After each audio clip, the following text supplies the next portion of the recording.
Well, hello everyone. I'll say that again. It is I, your boy, Jotun Red Wolf, and we are playing Keep on the Shadowfell. Another campaign brought to you by yours truly. This is a modification of an old 4th edition mod that I have altered to 5th edition. I'll unmute our players here in just a second once I get our tabletop up and running. So give me one moment.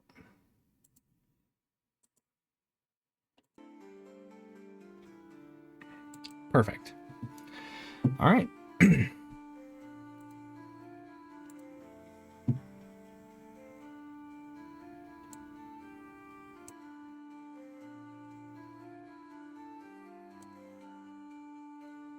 everyone, you are unmuted. Chat can hear you. Hello. Good morning. Good morning, good afternoon, good good time zone. Happy time zone, everyone. Happy time zone. Quick question to players, can you hear the audio okay in Roll20? Is it too loud? Is it not loud enough? I'm hearing it fine. I turned it a little bit down on my end, but that was a preference thing. I think it's perfect volume though. Okay. Understood. So friends, we've got some new players here today. Chat, please be kind. As always, I ask that of you. We're all starting out new here, new faces and new friends. So we're going to dive right into this without further ado. Let's see. Can I get a quick audio check from everyone real quick? I want to make sure that everyone can hear you guys okay, and I don't have to optimize anything. Kiwi, would you mind starting? Just a check 1 2. Check 1 2. Mic test. Can you hear me? I hear you loud and clear. Splendid. Nem? Hello. By the way, your raccoon is adorable. He's a little guy. He's my little internet persona. I love him. Let's see. I cranked you up a little bit there, Nem. It was just a little quiet on my end. And finally, Bart, can you go ahead and give us a check 1 2 or a quick audio check? Check 1 2. Let me see if I can turn you up just a little bit, friend. Hello. Check. Still a little quiet, but that should be okay. That should be okay. I can mess with some stuff on my end here.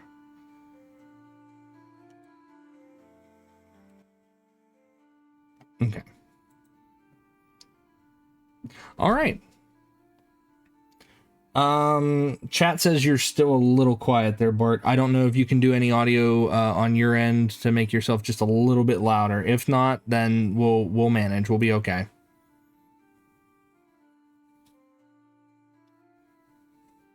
I don't know if you got your Discord settings messed with at all, but yeah, I've got him cranked all the way to 200 for everybody. Yeah. No. I was talking about his own Discord settings. Like voice and video, input device, crank that thing up to max. Kind of deal. It's first session. We're okay. we work through this so that way we don't have to work through it it later. A little bit better. Yeah. That better at all, or it's a little better. Yeah, it's better. It's a little better.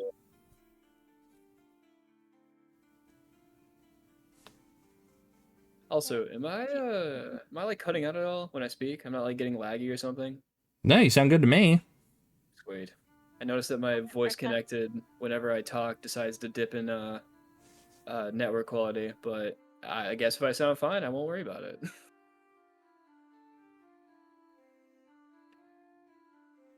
So heck yeah, I'm good. All right. Bart, give me one more test there since Test. there it That's is. better. That's we loads go. better. Loads better. Thank you, my friend. Thank you. Sorry to make you have to do the tech stuff. But yeah, let's dive right into Keep on the Shadowfell. Players, are you ready? I am ready. Already. I'm ready. Very good. As you pass through the heavy gates of Winterhaven, the chill of the Cairngorm peaks lingers on the evening breeze, mingling with the smells of hearth fire, baked bread, and the faint aroma of hay and earth.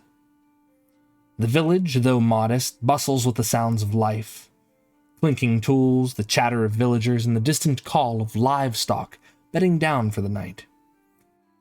But amidst this peaceful scene, one building draws the attention, as it's more lively than the others. Rafton's Inn sits proudly at the center of Winterhaven, its timber frame glowing in the warm light of a dozen hearths.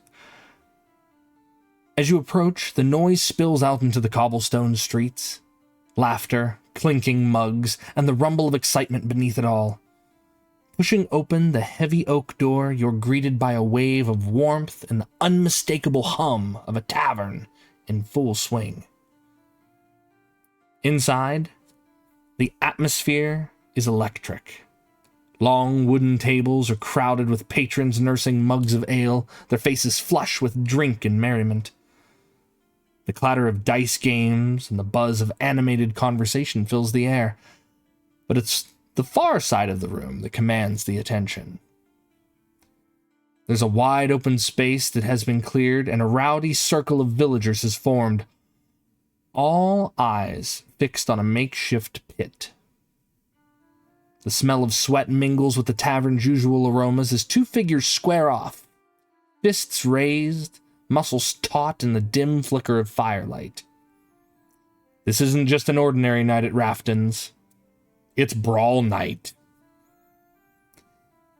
Ale sloshes from tankards as patrons cheer and jeer, their faces lit with the thrill of the contest.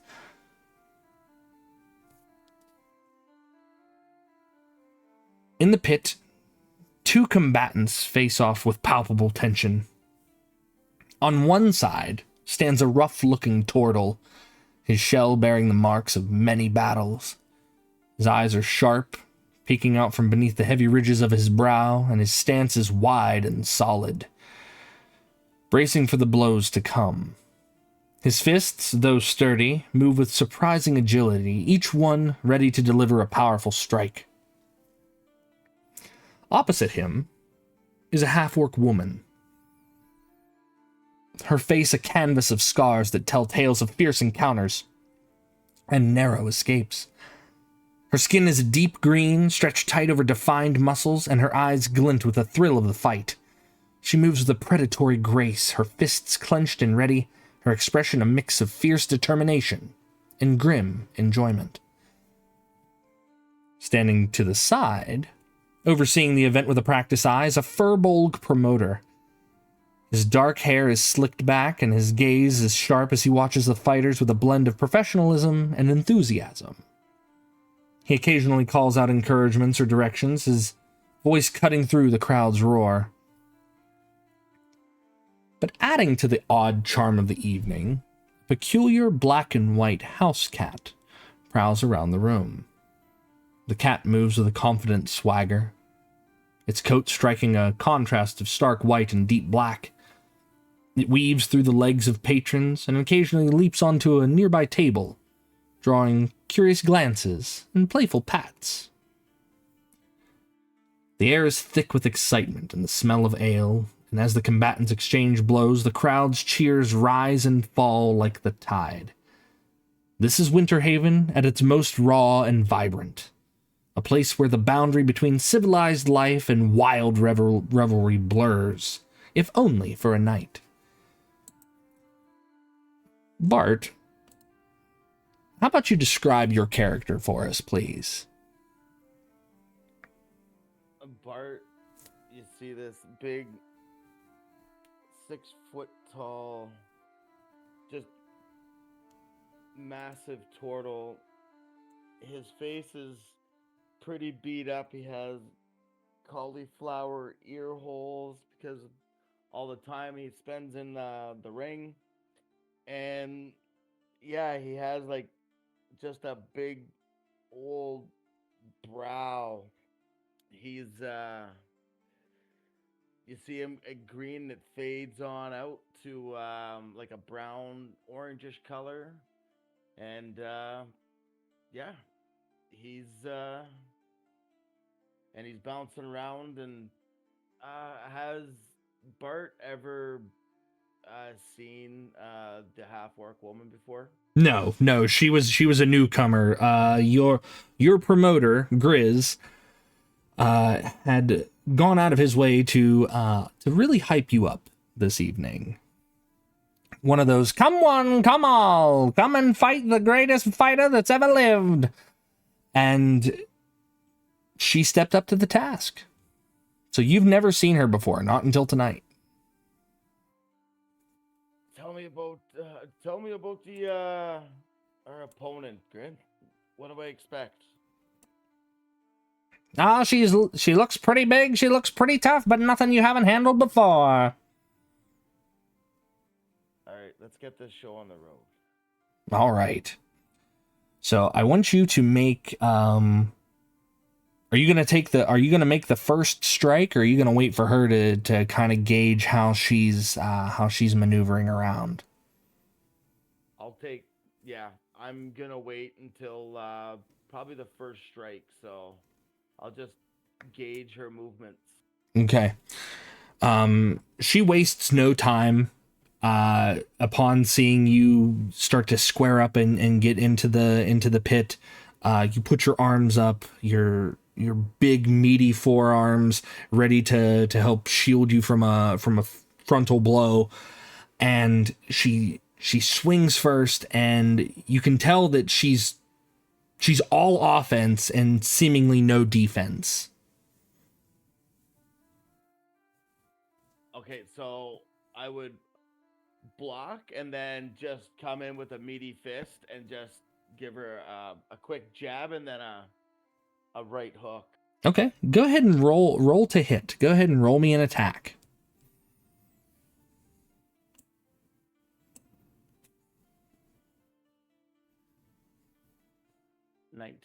19 hits.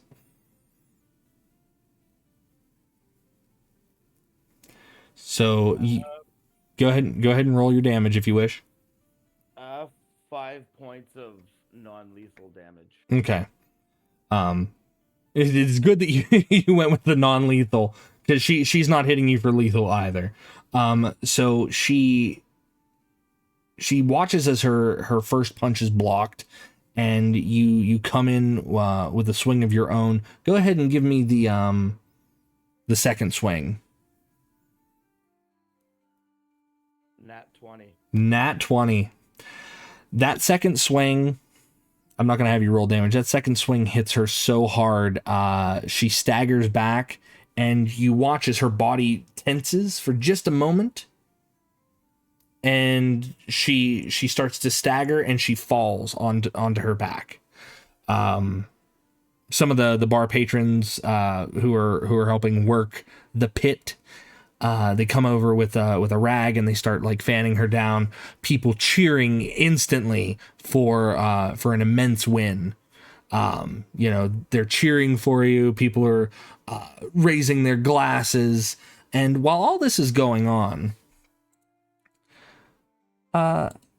Shadowstripe, what are you doing as Bart is really pulling in all of the crowd's attention with a knockout blow? By this point in the night, we've been there for a little bit, I'm assuming. Mm-hmm. And I've kind of scoped out, like, who looks like they have money, who looks like they're a little too tipsy. And, just kind of wandering around the crowd. And, I'm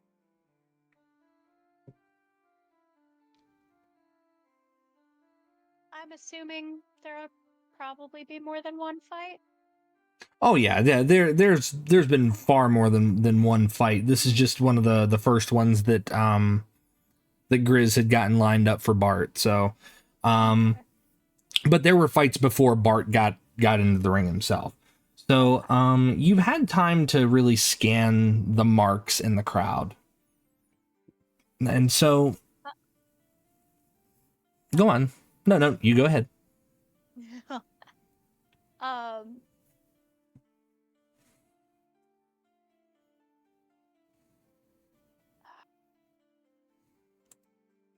yeah, so I'll probably still just kind of play it cool. Hop up on like a table where people are gambling Okay. and just kind of like start batting at some coins. Okay. Go ahead and make a Go ahead and make a thievery check for me, please. Your stealth or sleight of hand. Stealth or sleight of hand? Sleight of hand, yes.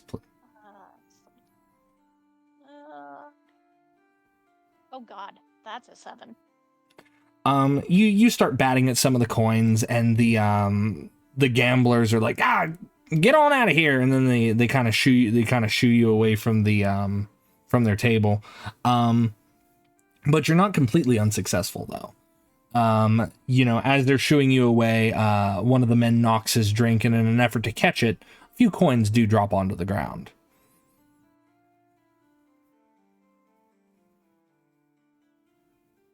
Looks to be roughly maybe two gold. Okay, I'll take it. Yeah, just kind of swipe that and keep moving. Okay. Who's your next? Feels a little fluffed up. You continue on, and who's your next mark? You went with some people who were gambling first, and they were very adamant about just getting you away from their table. Who's your next mark?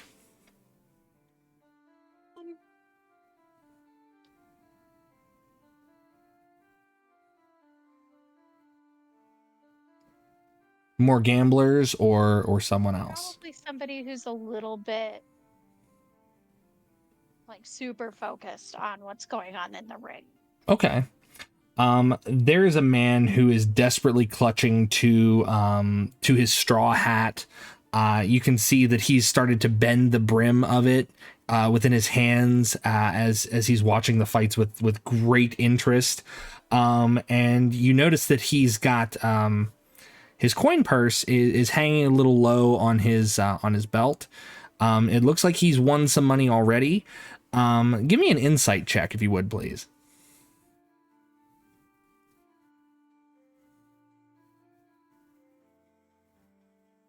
All right, fuck this dice tonight. That's a 5. It's a 5. That dice is going in jail already. We've got our first dice, a dice prison. With a 5, it's hard to tell. You're trying to get a good read on his body language, but there's so many people in a tavern right now. It's very difficult for you to keep track of particular people and how they're feeling. But he looks like a decent mark, at least for what you might be trying to do. Yeah, I'll wander over that way. Okay. You kind of weave between the legs of a few people in the crowd, and again you see that his coin purse is hanging probably within I would say within pawing distance. Okay, we'll give it a shot. Okay, go ahead and give me a sleight of hand, please. That is an 18 on the dice, so that is 23. 23. in an instant, you manage to just swipe at it and collect it in just a moment.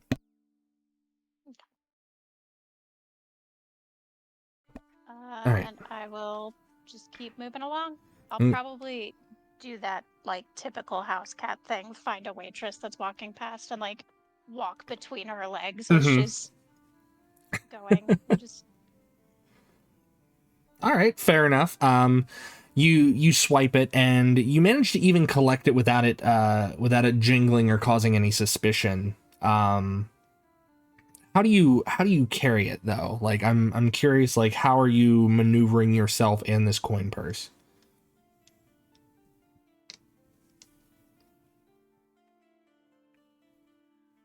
I probably carrying it like it's a kitten. Okay. So Kind of, by or the like a scruff, mouse. yeah. Like it's a mouse, and I'm just kind of like heading towards the door. Okay.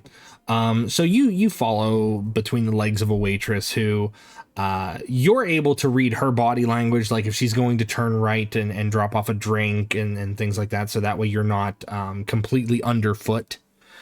Because you've done this before. This is practiced for you.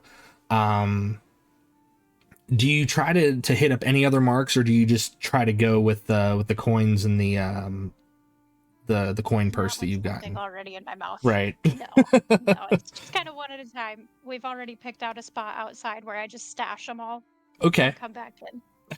All right. You go outside and it's starting to cool down. The night itself is it's not an oppressively warm night. But it's definitely a stark contrast from what it was earlier in the day. It was warmer during the day, much so, but now it's just like that cool summer night is what it feels like right now. So you stash the gold and you make your way back in. At this time, Bart, the half-orc woman has gotten up from her unconscious stupor and makes her way over to you. And she's about as tall as you are. You'd be taller if you didn't have like a slight hunch to your shoulders because of your shell and your build. As she comes over, I would step forward and just put my hand out and clasp her hand and good fight. She shakes your hand. She's like, not bad for a turtle, not bad. Drinks are on me if you want one. Never turn down a drink. And then everyone cheers and does so raucously. At this point, Bart, you've been used to how Shadowstripe manages the crowd. Okay, you're used to this. But you cast a glance to the door and you happen to just see her make her way back in. Shadowstripe, why don't you describe yourself to us, please? So, Shadowstripe has long fur. It's black all on her ears and down her back, and then she's got one stripe of white gray that comes out of her forehead, and a stripe of white down her nose that comes down her jaw and down her chest and down into her front paws, and just a little tuft of white on her floofy tail. And she looks like your typical house cat. She's small, she's a little bit stocky, moves with that feline grace, but also, like, if somebody's walking towards her, she's probably gonna stop and start cleaning her paw because she finds it hilarious to trip people. And let me see. As you do, a man stumbles just past you as you go to start licking your paw. A man stumbles, trying to miss you entirely, falls into another man who grabs him by the scruff, and they look like they're about to get into a tussle themselves. But in his staggering, he manages to drop another couple of coins. So there's another two gold that fall out of his pouch as he's roughly shaken. Looks like he had his pouch loosened to place another bet, or perhaps buy another drink. Stand up and I go and I sit on the coins. And I keep cleaning my paw. Very good. So after a while, Bart, you share a drink with Rhea, who is the half orc woman who you've had the opportunity to knock out cold, and she's being a very good sport about it. You see the tavern owner, Salvana. She approaches, and she's got a gingham dress on. It's one of those classic checkered pattern dresses, and her sleeves are rolled up, and her chestnut brown hair is tied back behind a faded bandana. And she says, "Can I get you anything else?" Another round for me and Rhea, and you want something to eat? I'm hungry. I'm famished. "Oh yes, I could eat." And Salvana says, "All right, a couple of plates and a couple more drinks." And she says, "Just a minute." She wanders back into the kitchen, and she brings you guys out a couple of specials, which is just like some spiced mutton. She brings out some spiced mutton and some potatoes and things like that. So she lays it out on the table in front of you, as well as, a fresh frothy mug of ale. But in her hands, she wanders over and she kneels down on the floor, and she places a saucer of milk. In front of Shadowstripe. And she gives you a couple scritches behind the ears, and she just walks off. After a while, you see Grizz talking to someone far off on the other end of the tavern. Doesn't look like he's setting up another fight, at least not immediately. And make a perception check, both Bart and Shadowstripe, please.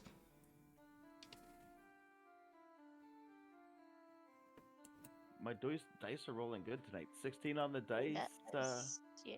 Plus 3, 19. 19, okay. That's a natural 20, so 22. Okay, wonderful. Bart, you've had a few drinks, but I mean, you're not unfocused. You cast a glance over and you see that it looks like Grizz is making some kind of a deal.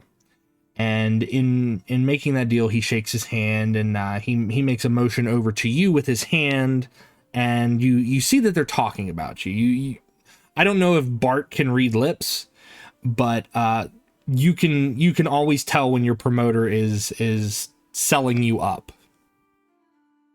so to speak. Grizz is over there selling me up again. What does he get me into this time?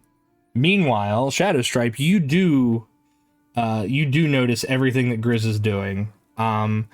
And would you say that Shadowstripe might be able to read lips, or no?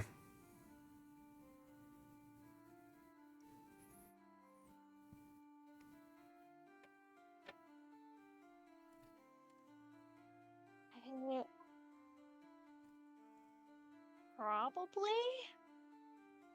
Okay. I mean, she doesn't have a really high passive perception, so might catch a word here and there. Okay. With your keen feline ears and a natural 20, you overhear Grizz is talking about he's talking to someone who's looking for somebody who's looking to get something taken care of, and there's the promise of gold, which is what instantly makes your ears tingle. Something about looking into an old ruin and possibly, you know, mapping out the rest of it if it's something that they're able to do. Grizz basically says, you know, my boy can do anything. He's tough, but he's also smart. And he's fully upselling Bart at this point. He doesn't need to upsell you, because if he does, it draws attention to you and the thieving that you do. For all they know that you are Bart's cat.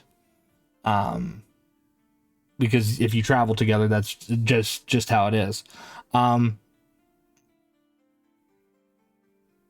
But another person has approached Grizz and tells him that her husband has gone missing. And they're worried that with the recent surge of kobold attacks on the roads, that he might have fallen prey to one of them, and they'd like that looked into. They just want some indication that her husband is okay, or if he's elsewhere. And Grizz just kind of nods and says, I'll see what I can do, but I make no promises. And he excuses himself and makes his way back over to Bart. So what did the two of you do with your evening? Bart, do you get into any more fights, or in Shadowstripe, do you get any more marks for the evening? Bart would fight until it was time to either go to bed or there was no more opponents left. Okay. You get into a couple good scraps. But eventually people are like, you know, it's not worth it. You know, a lot of these guys, the last couple that you ended up fighting, these guys were really amped up on the alcohol, and they got themselves in over their heads. You watched as they kind of just wobbled through the ring, and then you gave one of them a good swing, and you're pretty sure that you didn't even connect with him, and he just kind of fell over. Yeah. Then after that, I would step down, go and grab a beer and drink that, and then probably a shadow stripe. I'm tired. I think I'm gonna go to bed.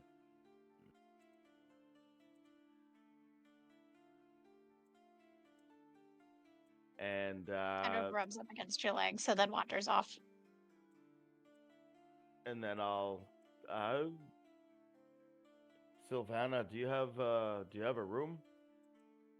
Oh yeah, we've got rooms set up for everyone who's willing to compete in the pit. So if you need a place to stay, I think Grizz got you set up.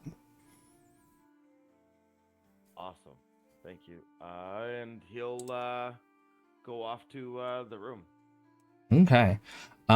Just for reference, tokens are temporary. The artist is working on those, so we should have those by next session, I think. So just putting that out there. So I would probably hit a couple more. okay.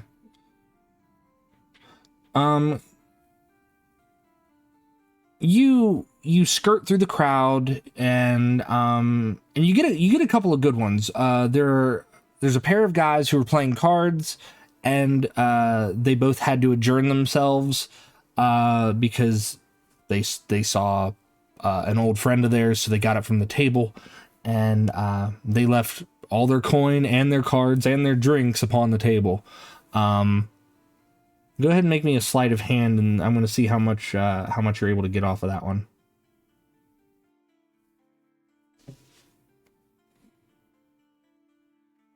to 12 on the dice. 17? 17. You managed to get all of the coin off of the table. There's at least 15 gold there.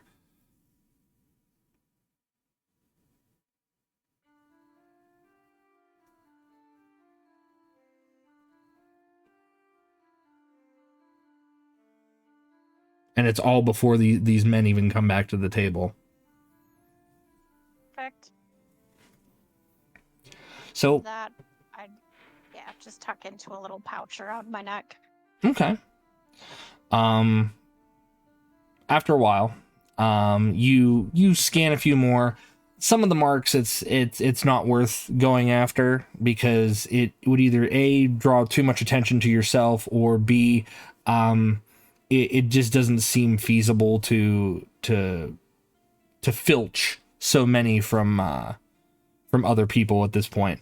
Because it's getting a lot later in the night, and then the tavern is starting to wind down. Not a lot of fights going on, so the attention is not being drawn elsewhere, and people are really focusing either on their meals or their drinks.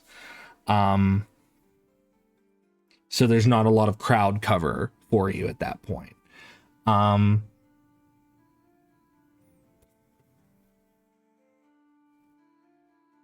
So as you're both settling in, now we can bring in our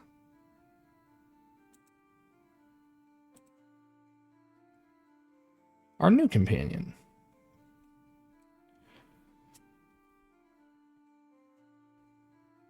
Twilight begins to settle over the landscape. A weary goblin trudges along the dusty roads towards Winterhaven. Your clothes are tattered and stained with blood from a recent skirmish with some kobolds. The road beneath your feet seems to offer little comfort, and the distant lights of the town promise a welcome respite. Though your hands are empty, a strange magical aura hums and pulses around you. The residual power just remaining on you like a fresh layer of dirt. Your green skin bears the marks of the battle, dirt, blood, a very fierce fight that it seems like you've barely escaped on your own. Your satchel is worn, and it swings gently with your steps, and each stride towards Winterhaven is driven by a desperate need for rest and recuperation, rest that you very, very desperately need. Perhaps it could be a sanctuary where you can tend to your injuries and recharge before the next challenge arises. Popta, can you please describe your character as they walk into Winterhaven, but under the understanding that you are battered and bloody at this point? Sure. You see a small figure standing no more than 3 feet tall, maybe on a good day 4 feet, and most of what you can see is concealed by this large cloak. It reaches down to his knees, and you see his battered clothes. His cloak itself is covered in dirt and blood, and what you would think where his hands would be, there's nothing there. And what little light does touch it, it seems it reflects only shadow. Then you go up to his face, and not much is visible. You see the standard goblin mouth, nothing too crazy there. And his skin is almost a darker hue, as if it was like tinged by a little bit of darkness. Shadow, if you will. But where his eyes would be, in this shadow overseeing his face, are 2 noticeable glowing orbs of a purplish hue. But you still can't see the entirety of him. He is concealed for the moment. Okay. Popta, you stagger your way into town. Most of the blood on you is not yours, but some of it is. You definitely do need a rest. You feel like you've been tapped from almost every resource that you have, save for a spell slot or two. And a short rest would do it. You just need a place to bunker down for a minute. The roads aren't safe, especially at night. And from what you've seen during your travels, they've been less so. You see the Rafton Inn. Oh, we disconnected. 1 second, guys.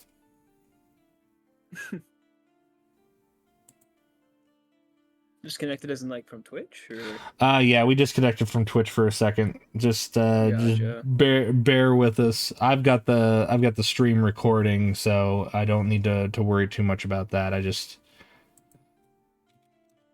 gotcha.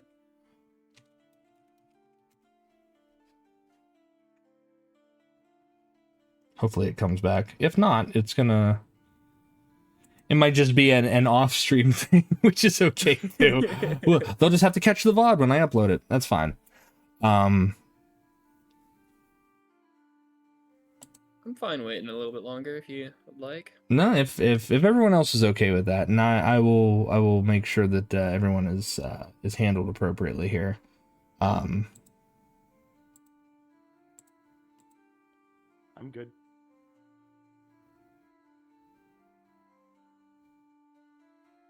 I muted myself. Yeah, it's fine. No, you're fine.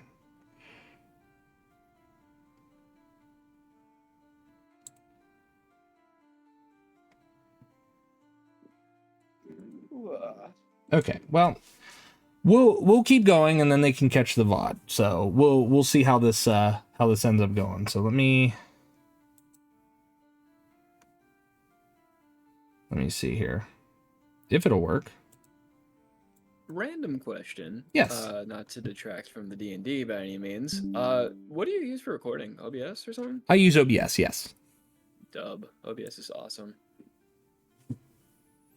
That it Good is. stuff. I prefer OBS to OBS Streamlabs. So Looks like we're back. Yep. Oh, we're back. Sweet. All right, wonderful. All right. As I was saying, you're covered in blood that is a majority of it is not yours, but a little rest would do you. You see the Rafton Inn, a very welcome respite from your journey. And you're no stranger to these villages. You've had to venture through one or two at a time. But as you make your way to the guard, through the main road, there are two guards on either side of the town's gate. And they look at you suspiciously, Fopta. And upon seeing your state, not here to cause any trouble, are you? Not this time. Better keep it that way. Simply need to just rest. Yeah, you better keep it that way then. Go ahead in, little one. And they watch you the entire time as you make your way into the town. So where do you head? Do you head to the tavern, or do you head to the temple, or do you head somewhere else? I think Fopta continue through the gates, just head down, hood pulled as forward as he can. Then he's going to try to avoid the tavern as the only place to sleep. Okay. But if need be, we'll go there. Well, is there any other alternatives besides the temple? Well, there are. So places that you could try to sleep. There are stables around here. If you wanted to sleep with the horses and the animals. or if you wanted to try to bed down anywhere else, there are tenements over here. But it would cost you to stay there for the night. There are rooms available at the inn, but it would cost you to stay here for the night also. Either way, coin is going to need to be spent for most rooms unless you're staying in the stables or going elsewhere. Fair enough. Well, Or you could try to like bunker down in a corner somewhere. It's again completely up to you. Did I accept this kobold killing adventure from the people inside here? No, you're not aware of this yet. Oh. I just did it. Fair enough. Well, okay, so I'm trying to consider my situation because I have no money to speak of. yeah, so for your sake, you were just traveling on the road and you got ambushed by kobolds. You were ambushed. Fair enough. Kobolds have been a threat to this town for a minute, but you don't know how long that they've been threatened here, and you didn't even know that they were offering a reward. You just happened to defend yourself in a time of need. Cool. Well done, Fopta. He'll sigh begrudgingly and try and make his way into the inn, searching for some type of room. Okay. You make your way in, and again, a lot of the hullabaloo and the hubbub has really died down. But it looks like they're cleaning up what appears to be like a fighting pit of some sort. They're cleaning it out, and they're taking down the ropes that are around it. Tavern's fairly full. And you see a woman walking around in a gingham dress. And as she kind of passes by, she does a double take, like, "Oh, hey, what can I get you?" Possibly a room. I Room? am beyond exhausted. Rooms? I think I've got a few. If you just give me a moment, hun, I'll be right back with you. And she drops off a couple of trays of stuff, and as she walks back, she does another double take on you. And she steps behind the bar, brings out a small leather book, possibly a ledger of some sort, and begins checking through it. I've got a couple rooms still available. It is going to be a silver a night. I see. And Fopta will reach into his bag, and he is going to pull out one thing of rations and set that down. I am short on coin at the moment. Would trade suffice? She looks to your rations, and then she looks to you. She pushes the rations back to you, hands you a small key, and says, "Just get the rest you need, hun. It's upstairs." And she gives you a little wink, and then she turns back to her business. Fopta smiles underneath his cloak and quickly reaches out, grabs the key, and then shoves his hand right back underneath his cloak. He will then try to slink away through people's legs, stick to the shadows kind of deal, Okay. and make his way to the room to rest. Okay. You begin heading upstairs. Now, Bart and Shadowstripe, the two of you share a room, or did you manage to secure separate rooms for yourselves? I'm not sure how this dynamic works, so please enlighten me how your dynamic works here. I would assume that I'm traveling as his cat. Okay. So it yeah, like would be very strange to have separate rooms. yeah. So I would assume that we're in the same room. Here's the thing: Bart doesn't use a bed. I just curl up on a floor on my stomach, and I pull my head and my arms into my shell, and I sleep the night there. Okay, okay.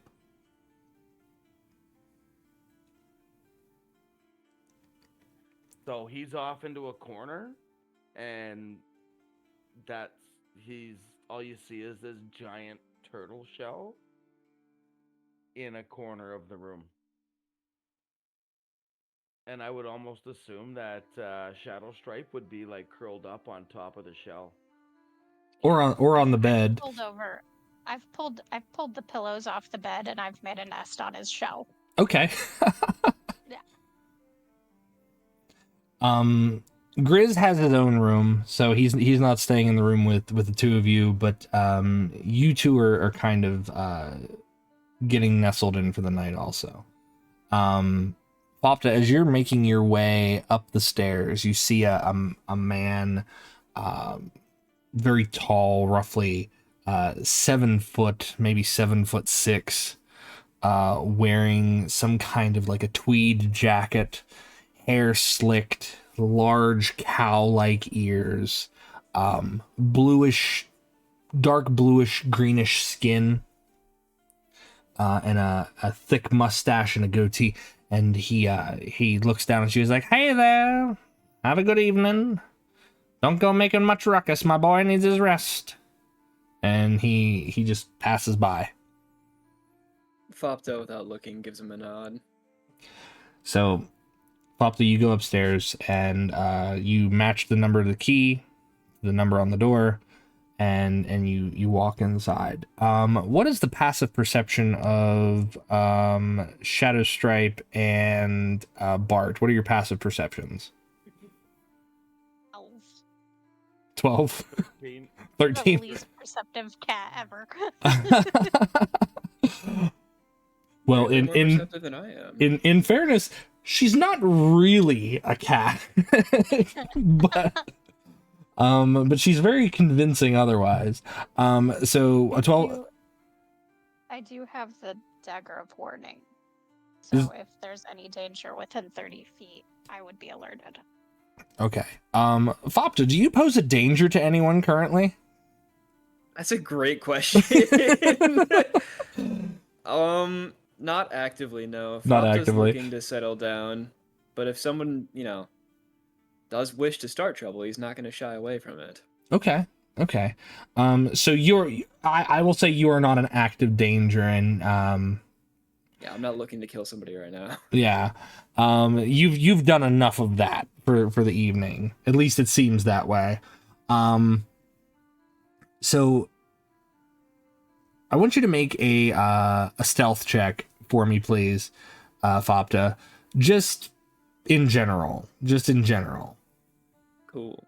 Where do you want me to roll dice? Does it matter, or should I just do D&D Beyond? You can use D&D Beyond. You can use real dice if you have them and you want to use them, or you can use the dice in Roll20. Cool. I'll just use D&D for now. All right. That is a 18. 18. You're quiet enough. You're being courteous of the other people here, so you unlock the door, you step inside, and you get the rest that you need. And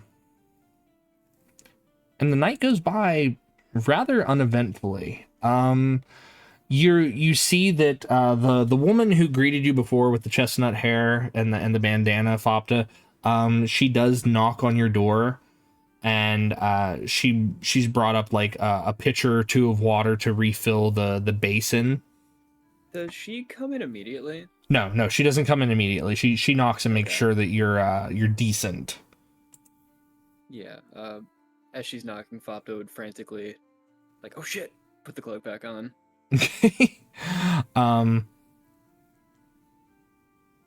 But yeah, she knocks and makes sure that you're decent, and she's like, I brought you up some fresh water. I wasn't sure if there was any in here for you, so don't mind me." Thank you. I could definitely use the refreshments. And she says, do you mind if I bring you up something to eat too? If all you had was that little pack of scraps, then you should really take care of yourself. I would rather not be too much of a burden. There's No, others who can eat before I can. no burden at all. We're trying to clear out the kitchen, so I'll bring you up what's left. Does that sound good? Fopta would stay silent and turn his head away a little bit embarrassed. That would be fine. And she's like, I'll bring it up and I'll leave it outside the door. That way you can have your privacy, okay? Fopta will silently nod. And she closes the door behind her, and after a while you do hear like a small tray being set outside of your door. If and when you go to retrieve it, there's leftover scraps of mutton, there's some potatoes, some leftover like hard-boiled eggs and things like that, and then there's a small glass of ale.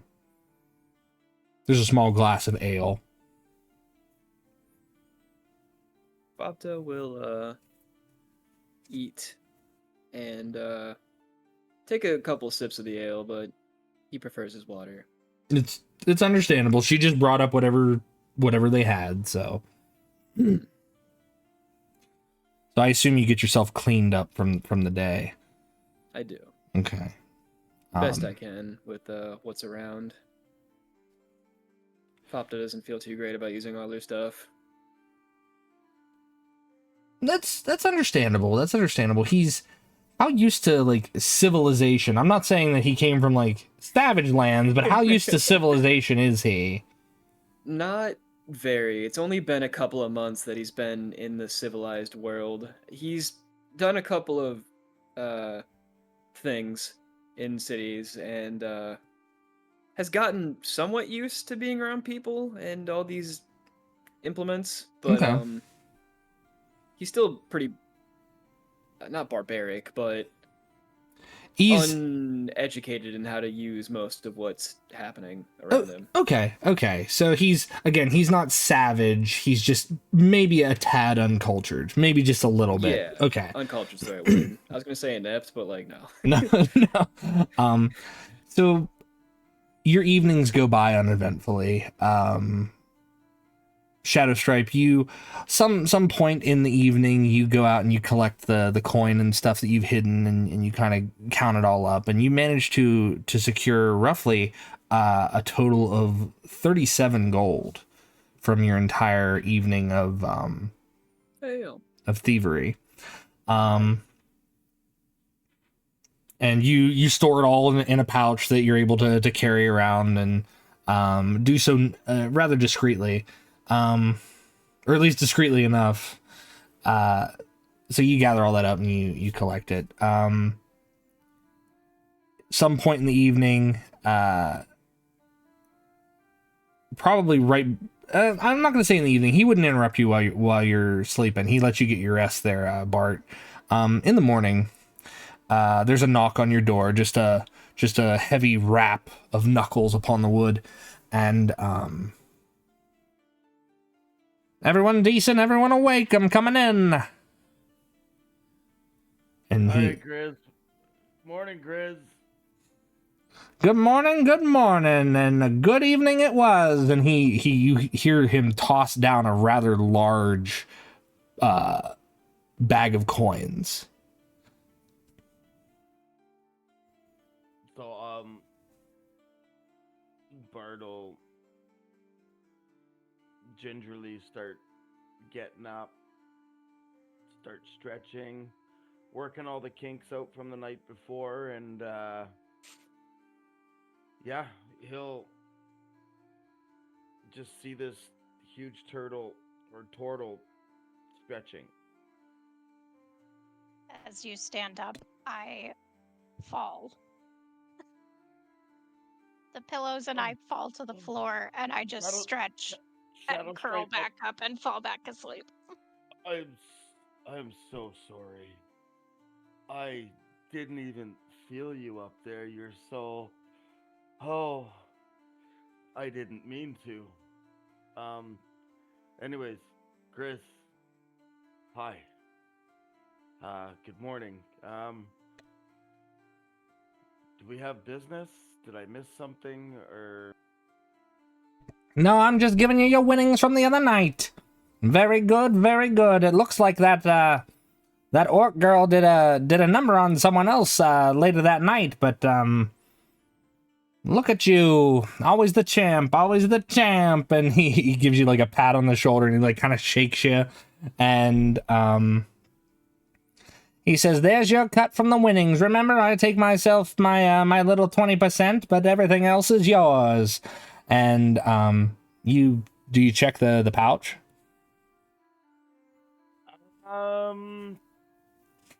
Yeah, he checks it. The pouch itself has roughly like 160 gold pieces in it.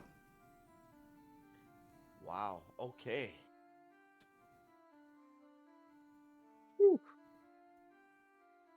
Yeah, you're doing good. You gotta keep up the hard work.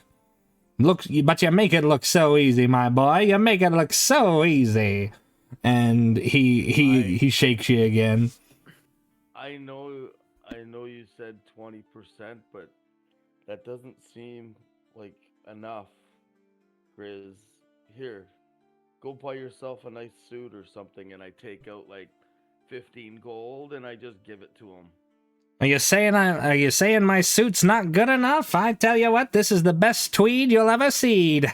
And he kind of like he flexes his big fur bulk muscles in this tweed suit of his, and he's like, "But don't you worry, I went ahead and got you guys a nice breakfast off of the chef's menu. Got steak and eggs coming up." And he chuckles and has to duck under the doorway as he starts to leave. But he says, "I thank you for the tip, my boy. I'm going to go ahead and let y'all settle in. But when you're done, come find me. I've got something else for us to do. Something that's not just bare-knuckle brawling. Maybe get you a little bit of rest, some exercise for those legs of yours." That'd be good. We'll be downstairs in a minute for breakfast. We'll talk about it over some eggs and whatnot for. Okay. So the same woman, Salvana, comes up and she brings up a couple plates of steak and eggs. She brings up a saucer of milk. She brings up some fresh squeezed juice and just brings it all into your rooms. At this point, Fopta, Grizz is not a very quiet man because he's very large and kind of annoying to some people. You're awoken by the sound of a raucous noise next door. Bobza would begrudgingly get up, rub his eyes, and the plate of food was brought in while he was sleeping, right? The plate of food was brought while he was either bathing or taking care of himself. So if he's still got that tray of the food from last night, it's either out. I meant like the what's it called? The breakfast. Oh no. Breakfast brought to me? No, the breakfast was not brought to you. The breakfast was not brought to you. Okay. So this is Grizz taking care of Bart and them right now. Gotcha. In that case then, Fopta will begrudgingly wake up, rub his eyes, and look outside, see it's like early morning, and then throw on his cloak and see if he can find out if there was anybody who was having problems with things nearby that need to get taken care of. Okay. Looking to make some coin to repay these kind people. So you wake up and you immediately step outside, and as you're stepping outside, you almost bump right into the rear end of this furbolg that you saw from last night. He's like, "Hey there, little man. Good morning." And you see that he looks very proud. He looks very proud, and he starts to make his way back downstairs. Good morning. And I'll slowly trail behind him. I don't want to stay too close, but you know. Right, you're not trying to tail him. Yeah, you're not trying to tail him. Shadowstripe and Bart, what are the two of you doing? Do you just eat your breakfast, or do you continue to move on? might hear this. I don't know what their perception is, but I would just be like, oh, it's always milk. Always. I'm lactose intolerant. Poor Shadow And I just Stripe. and I just walk over to Bart's juice and start drinking that. I'm sorry. Like, they just don't get it. They see a cat and they figure milk. You know, should I start telling them that I want juice for you and not milk? No. It's fine. Would it be What weird sort if of cat drinks juice? What sort of cat drinks juice? I know, but what sort of cat is lactose intolerant? A tabaxi. We're all lactose intolerant. That's weird.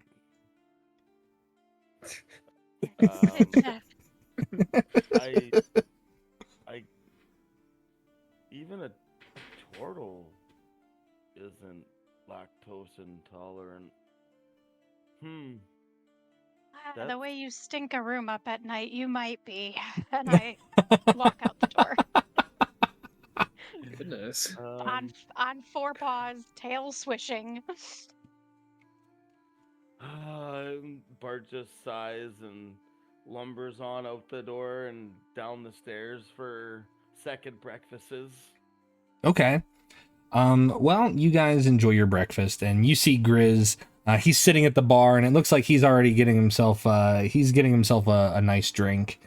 And the woman who owns the inn, she gives a kind wave to all of you as you make your way down, and you see that she goes back into the kitchen and brings out a couple more plates of food and stuff like that. Grizz has left some space on either side of him for you guys to sit down. And Fopta, as you come down, there are a few tables that are open. And there's a space at the bar where you can still see the woman who was so kind to give you a room and and some food. You could still see her if you choose to sit at the bar if you wish. Fopta would like to slink over and try to conceal as much as possible. Go to the bar table, the bar. Yeah. And go speak to the woman. Okay. She's like, "Did you sleep all right? Did you get yourself a decent rest? How was the food? I'm sorry, it was just kitchen scraps, but." No, everything. It was, more than enough. I'm used to, less than favorable conditions. Well, I'm often taught, I was taught that kindness pays itself forward. So I'm just gonna go ahead and make sure that you're taken care of, hon. And she's like, "You want some milk, some water, some juice for the morning? Might got some coffee too." Fine. I can agree that kindness is very important. It repays itself often. Speaking of kindness, is there any problems nearby? Like, intruders, bandits, Oh, something of that nature? plenty of kobolds, hun. Plenty of kobolds. If I could tell you that I didn't have half a dozen tales of kobolds attacking travelers on the road, it's only been recent. It's only been for the last month or so. Kobolds, you say? I, recently came across some, actually. That's why I was covered in blood, you see. Well, I don't tend to ask why anyone gets their hands dirty one way or another, but we do see a fair share of adventurers coming on through. And she looks over for a second. She's like, "Speaking of which, Grizz, were you handling that for Dovin's wife? Were you looking into that, or And he says, don't you worry, don't you worry. I'm getting ready to talk about it right now.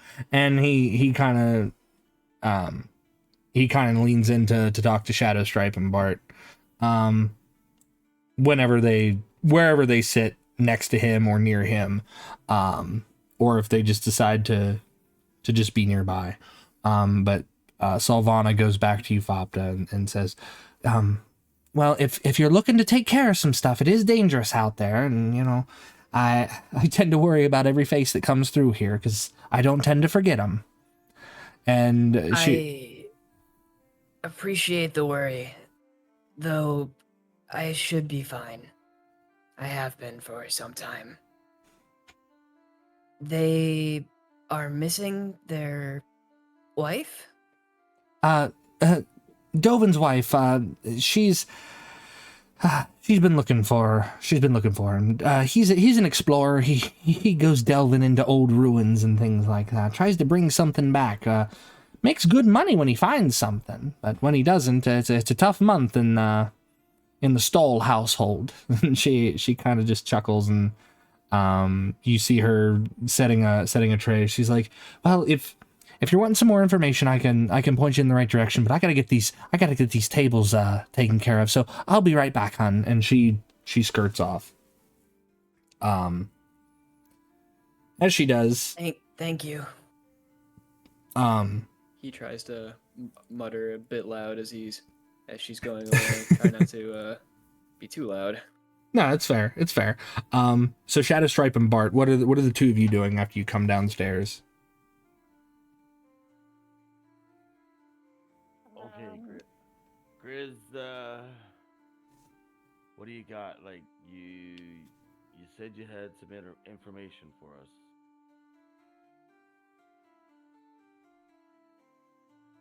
I assume that I would go over, Bart would move over to wherever Grizz was and sit down beside him. Okay. So, what's this job, Grizz? Well, I got two things for us, if either of you are willing to bite on them. Got ourselves someone who wants to check out the old keep. Some scholar, his name's Crane Wing, I believe. He says that he's willing to pay 250 gold if we can render a good old map. I don't know how good your drawing skills are. Don't know if I need to give you a pen or a crayon, but either way, if you can map it out just a little bit, he can pay us pretty good money. And the other one? Well, something about some guy's gone missing. His wife's a little bit worried. Worried he didn't come home for supper.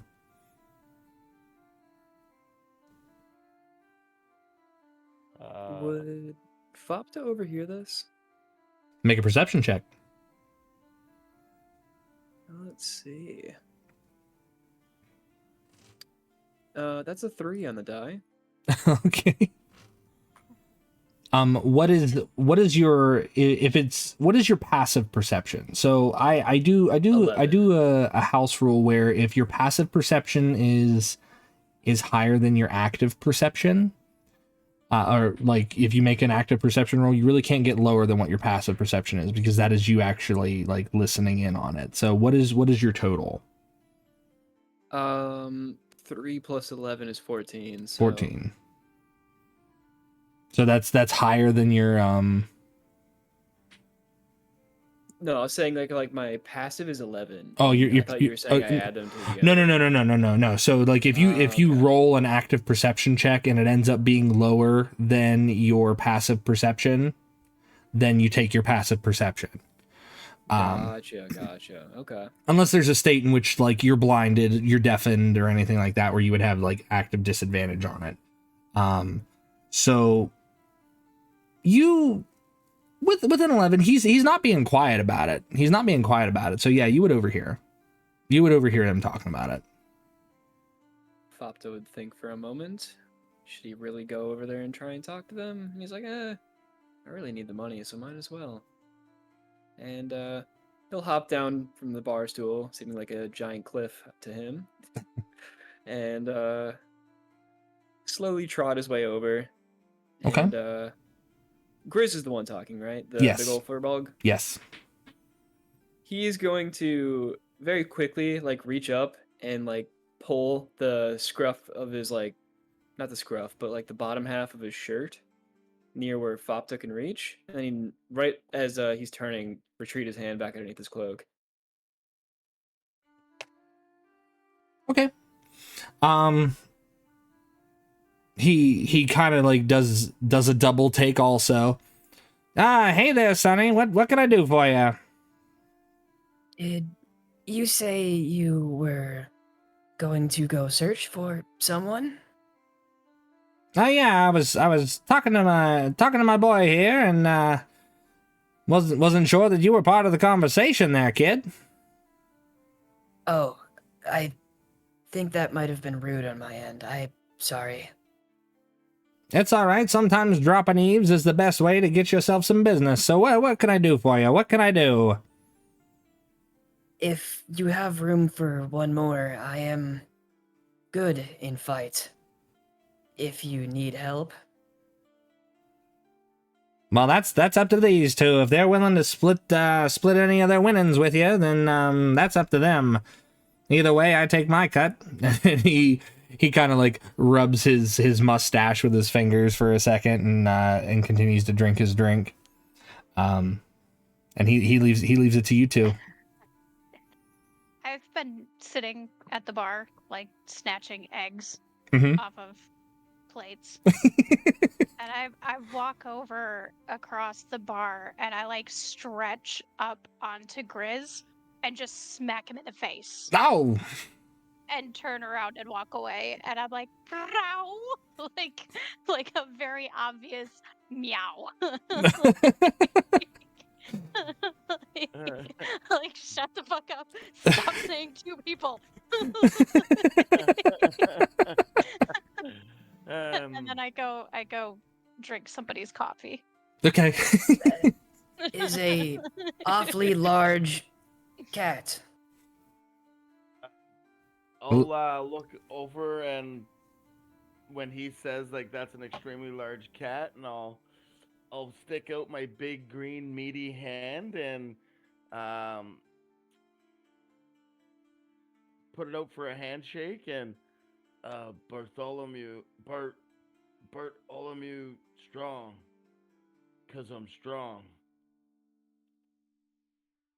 You'll see Fopta like look back and forth for some type of alternative to shake your hand, and in like a spur of the moment thing, he's gonna walk up and like just bonk his forehead against your hand, and walk back real fast, and you can see the fullness of his face now as he looks up to you. It is a goblin, obviously. His ears are poking underneath his cloak, but you see the entirety of his face now. It's got the same hue as the normal skin of a goblin would, but it's darkened.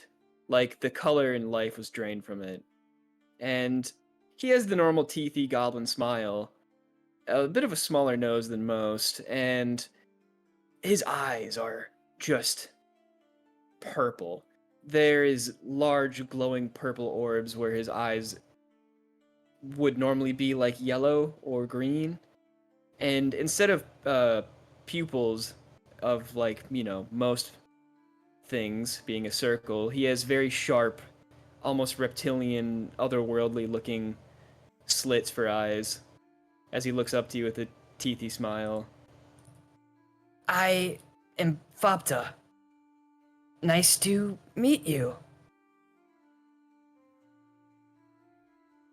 Nice to meet you too, Fopta. I think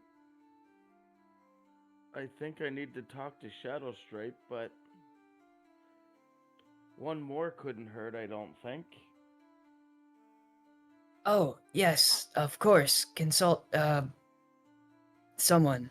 Are they here right now? Because he doesn't know that Shadowstripe's the cat. No, he's not. Pardon me while I consult my cat. I'll She- hop down off the bar and just kind of stroll over and sit in front of him and just look. And it's like big green eyes with like yellow gold speckles. And I just stare up at him. At me? Yeah. Fopta will like awkwardly shift in place as he looks down. Your pet is concerning. I just start Shadow- purring real loud. I think I have upset it. Shadow Stripe isn't my pet. Shadow Stripe, Fopta. Fopta, this is Shadow Stripe. Is there joke? Perhaps magic at play? Where is this shadow stripe? We're friends. Do you mean And Fopta's gonna look down to the cat. this? Yes. Yeah, this. Oh. Hello. I am Fopta. As he stares at the cat, very confused as to why this cat is being referred to as a party member, but he stares at it in another teethy, similar smile. You see the same orbs as Bartholomew Strong did. I'll stand up and walk around you a couple of times. And then just like on the last pass coming from behind you, I'll just like bop my head into your leg and keep walking. Hop up onto the bar and from there onto Bard's shoulders. He might do. I was not prepared for the cat to stand. That was strange. Not really. I see. It's her thing. You get used to it, kid. You get used to it. Is she not a cat? But perhaps a Fopta's gonna rack his brain. Things that stand that are not cat. Things that stand that are not cat people. I mean, People. People's an option, but that's not a. are People you a usually- people? Yeah, are you a people? A goddess? Perhaps. A divinity? Yes. Yes, as a matter of fact, I am. He'll do. That will do. He'll take the job. is that Shadow Stripe filling in? Like just Yeah. no. Oh yeah, yeah. Shadow Stripe is absolutely just talking, and then she just goes straight back to pretending to be a cat. Huh. You are not real cats, it seems. No, No. didn't you hear? She said she was a goddess. Oh, As every cat is. However, you are all going to give up our little thing if we continue talking about this in the middle of the tavern. Yeah, right. That I just robbed people in last night. Well, they don't know it was Right. you. They don't know it was you. And as you're Can't- mentioning it, like there are people in the tavern. It's like my coin purse is kind of light today. It's like, well, you shouldn't have drank so much. No, I think I gambled it all away. Yeah, but to who? You were sitting by yourself. Oh, Huh. that'll teach me to lose to myself.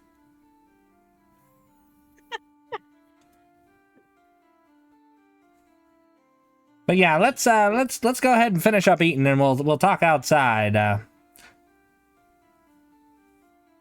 Do you No. mind if I sit next to you guys? You're more than welcome. Salvana, my dear girl, go ahead and get the boy one of the chef's specials, please. I'm gonna go ahead and go outside and have myself a little smoke. And he gives a little nod and he steps out. Oh, Jump on his shoulders and go with him. Fopta will embarrassingly accept the meal. It's good. Everything works out for a reason. Grizz is a good guy. You'll get used to Shadowstripe. Stick with us. You'll be all right, kid. We will see if long term. Fopta is uncertain if working with people is best idea. Oh, well, we'll see. I was alone for a long time, and then I met Shadowstripe. Shadowstripe keeps me company. So, maybe we can just be that for you then. Maybe. Let us see how combat goes. As soon as you say the word combat, like, Bart kind of like gets a little smirk on his face, and he just like gives a little harup, like. You'll see Fopta react to that almost like a feral cat would.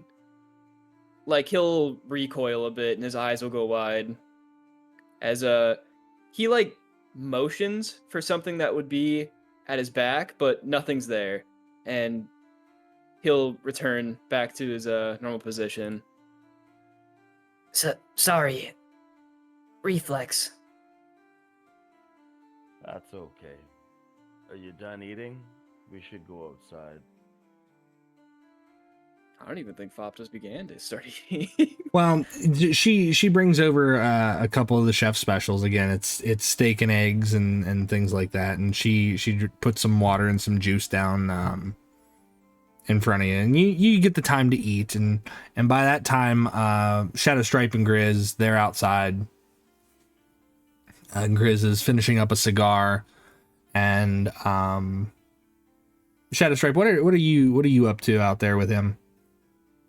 The Stripe has a cigarette in her mouth. So It's on one of those long sticks so that it doesn't singe her whiskers. Oh yeah, okay. Yeah. She's just like, oh my god. Fucking milk. Always milk. Why? And she's just like moaning and groaning. And he to Grizz about this. And Grizz basically says, if you're wanting to keep up the ruse of being a kitty, then that's what they're gonna bring you. I've never seen a cat drink coffee or ale for that matter. But tell you what, next time I'll make sure that I can get some slipped under the door. How's that sound? I appreciate it. I gotta look after our own, you know. You bring in some good side cash. Yes, here's your cut, and I hand him 6 gold. And you see him just like place it in a pocket. He says, "No worries, no worries." And by this time, Fopta and Bart, you've finished your meal, you've finished talking, and you all kind of gather together somewhere where the conversation of duplicitous feline deeds will not come under scrutiny from other people.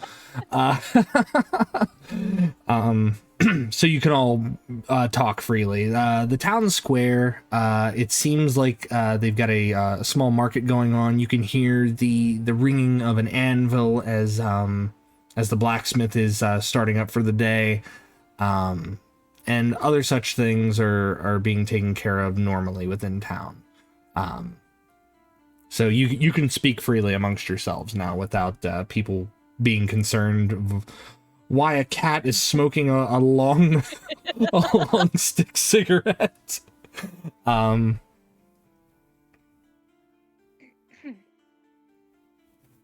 Yeah. I'll nod to Popta and just be like, "Hi, I'm Shadowstripe." It is nice to formally meet you in setting where you are not A cat? pretending to be a cat. I mean, I am a cat, kind of. It's a lot easier to Right. make gold when you don't look like a person. I wish that was true for everyone. I will help you make some gold. Thank you. Most of my gold comes from less than favorable actions.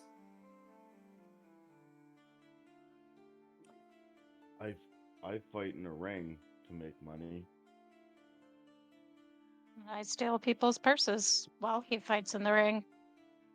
We're not going to judge you. No. I suppose so. I think, though, that actions speak louder than words. Mainly also as I do not speak word very good. I think you're doing just fine. Thank you. Common tongue is strange. I only recently started to very speak it. We all start somewhere. You're doing good. Thank you. Is there a place we must go before departure? Do you guys have I need anywhere to another go? yarn ball. Another yarn bar. Eh, You can go. You can go to. There is a. There is the Briarwind Grand Shop, which carries like it's a general goods store. You could more than likely get a hold of a yarn ball there. I sent Grizz in to get me a sparkly purple ball of yarn. Sparkly purple coming right up, and he gives a nod, and he puts his cigar out on the heel of his shoe, and he flicks it off into nowhere and walks off towards the shop. Without meaning to, you all probably catch me doing that, like, track it and then try to catch it and realize what I'm doing and stop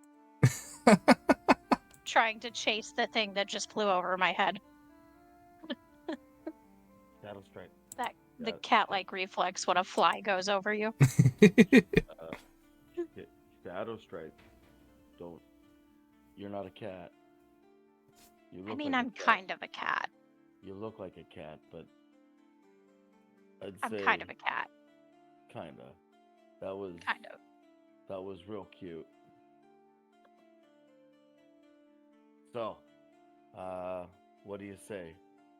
Kobolds or explore a keep? Let's go after the kobolds first. I am fine with both. All right. I think the kobolds and the missing husband would be a good one. Okay. So you've decided on your course of action. Do you need to do anything else in town before you hit the road? As we're leaving, I think Fopta would quickly check his pack underneath his cloak. Like, he lifts up his cloak. You see his head just, like, disappear into the cloak as the backpack is underneath of it. And he's just, like, rummaging around. He's going to make sure that he has anything he could possibly need. Potions of healing, whatever might possibly be there. And then he's gonna pop right back out. Do group have supply?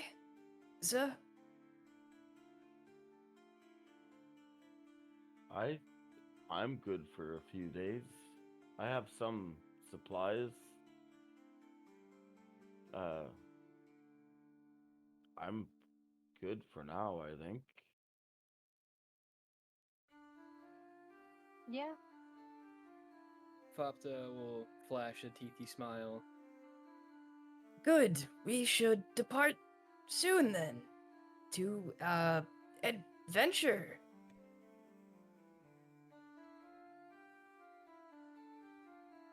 Adventure. Let's do it. Once I get my ball of yarn. Patiently waiting for that ball of yarn. Grizz does return with it, and it's he returns with not one but two. He found a sparkly purple one, but then he also found a sparkly scarlet colored one that looks to have like little flecks of like gold in it. Gotcha too. Thought you might like this one. Caught my eye. Figured it'd catch yours also. And he kind of just tosses them down on the ground to you, because he knows what you're gonna do with them. He knows you're gonna play with them.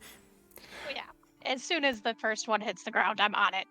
Bunny kicks. Yep. That's wicked. I'm like, you're the best.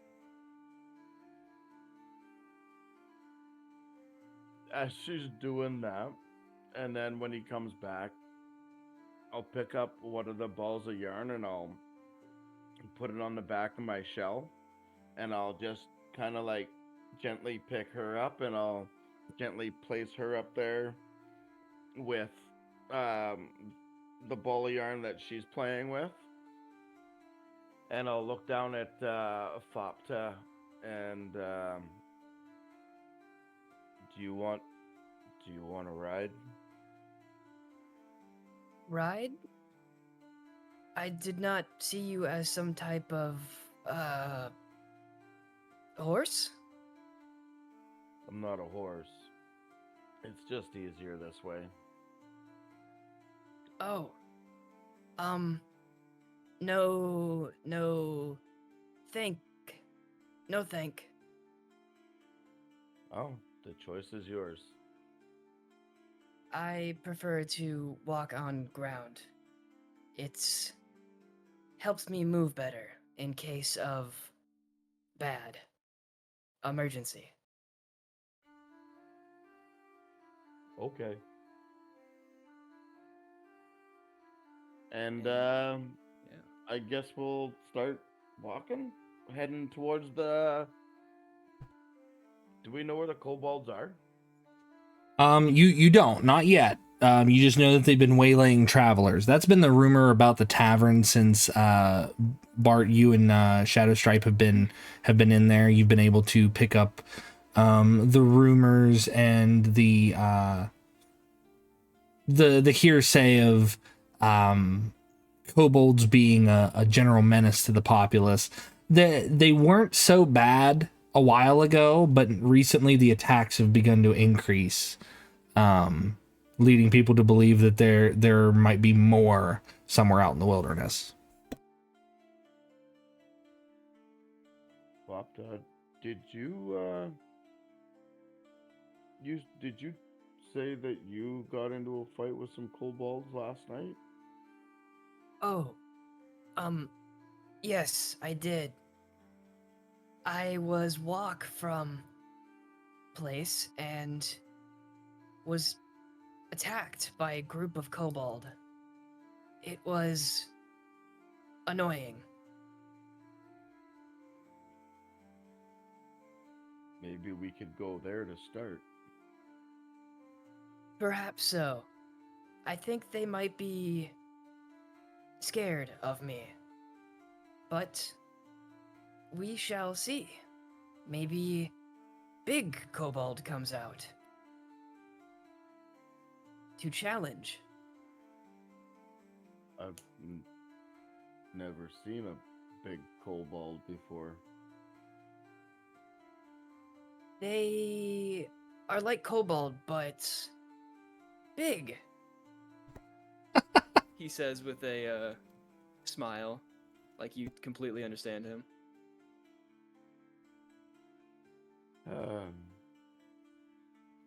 Okay.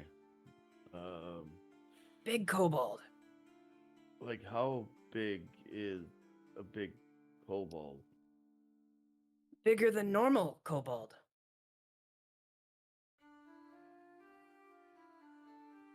How big is a Like normal Bart's kobold? size Yeah. or bigger? Like, He'll look around, trying to find something that might be of similar height. And The closest thing to height of these kobolds is you, Fopta, right now, because otherwise everything else is too big. Like barrels are too big. Like farm implements that are like leaning in the stables are too big. Buckets are too small. So you're like See, you're like the what I'm height of what thinking these of are. is that Fopta maybe one time saw a dragonborn, Mm-hmm. and he's like, "That's a big kobold." So he's probably just gonna like point to. Is Grizz taller than Bart, or is Bart taller than Grizz? Grizz is 7'6". Grizz is like a foot That's a and a half. normal dragonborn. They're usually pretty fucking tall. Fopta will point to Grizz then. that big.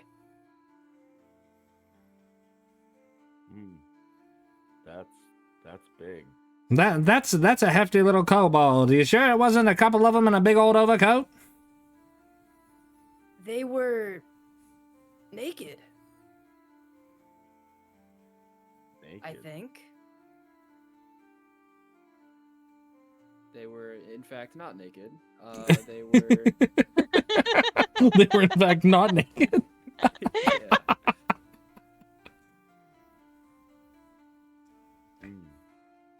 Okay. I don't know what to do with that. Well, He's not if they're any bigger than old Bart here, he can still take them. The bigger they are, the harder they fall. Ain't that right, champ? Oh, I'm not scared.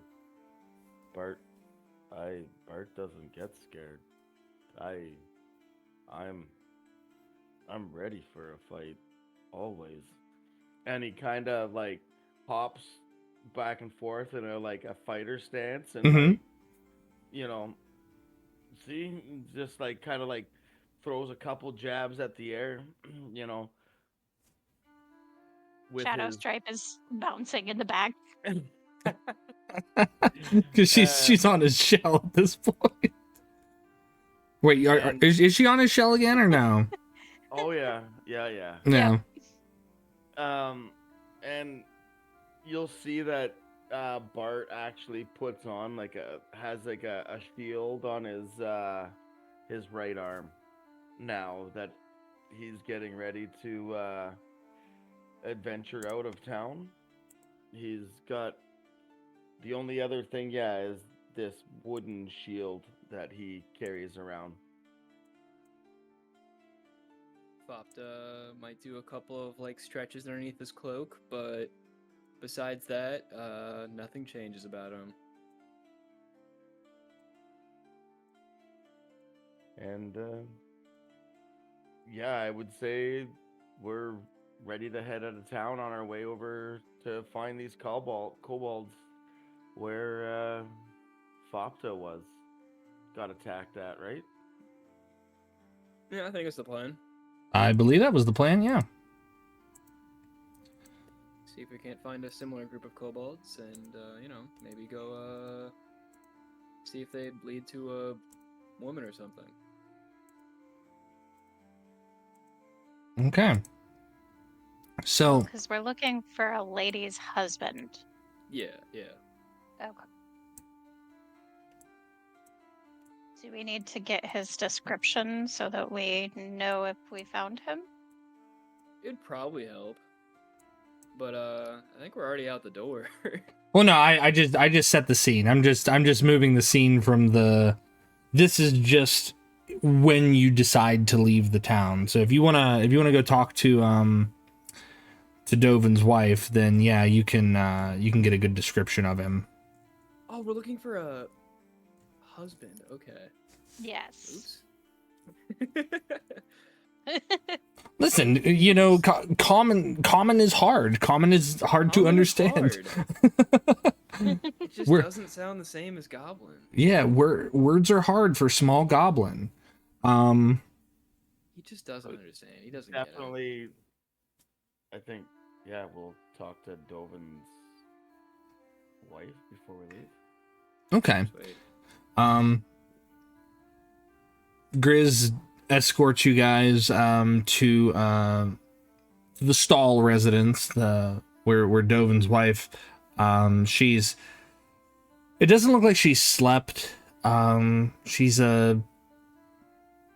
early middle age, hair kind of graying in with the blonde, hair pulled up into like a tight bun. You could see the weathering on her face from where her tears have kind of like streaked down from worry. And her red and blue patchwork dress shows signs of visible like wear, because she's had to upkeep not only her home but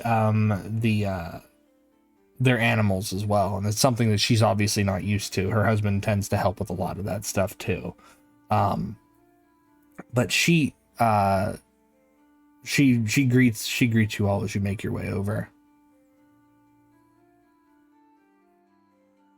Oh, I'm sorry. I've lost in thought again. Miles away. Can I help you all? I don't suppose that since our talk last night, Mr. Barkley, that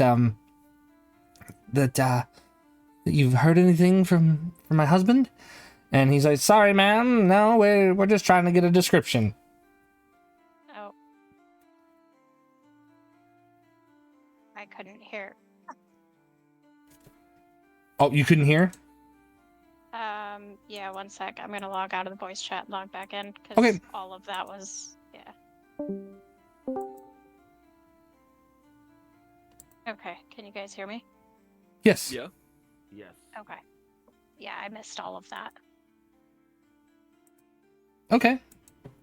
I have no problem going back and repeating it. You approach with everyone to the small homestead of the Stall estate. Woman in her early middle age, blonde hair with visible grays within it.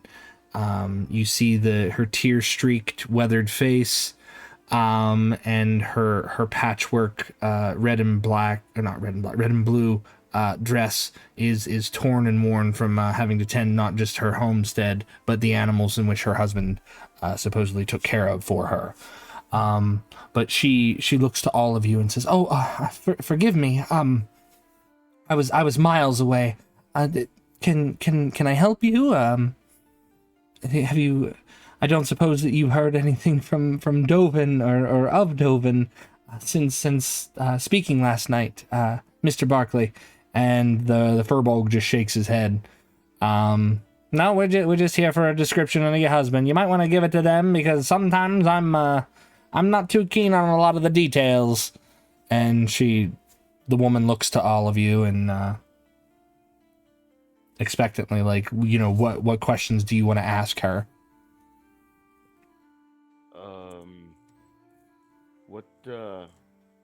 What does your husband look like?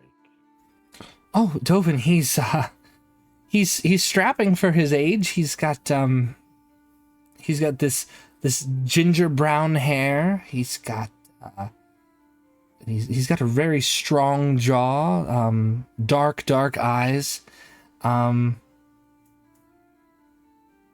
he's got freckles across his shoulders. And he's also got a scar on the back of his left hand.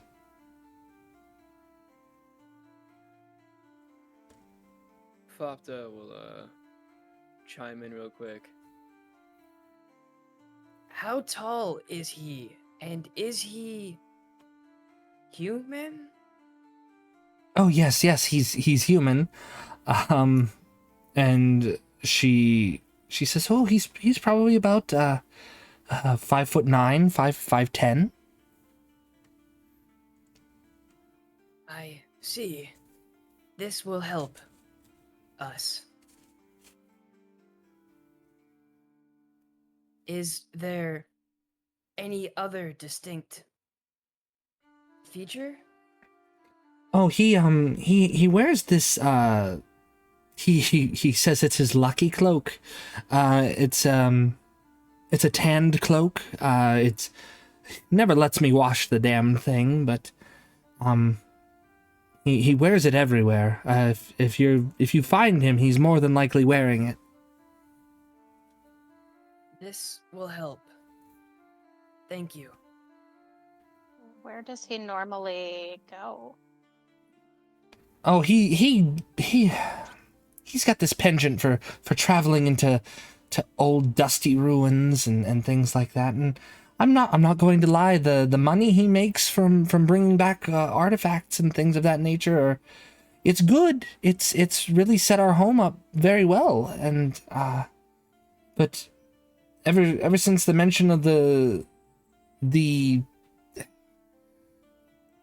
newest ruin within the last century or so, he's never had the opportunity to go to explore it because he's always been prattling on about the ancient Nerith Empire and what treasures they might have held and what secrets they might have kept, and he makes good on his promises to bring back tomes and scrolls and pieces of artifacture and things of that sort. So if he's gone anywhere, the last he said is he was going to go check the ancient keep.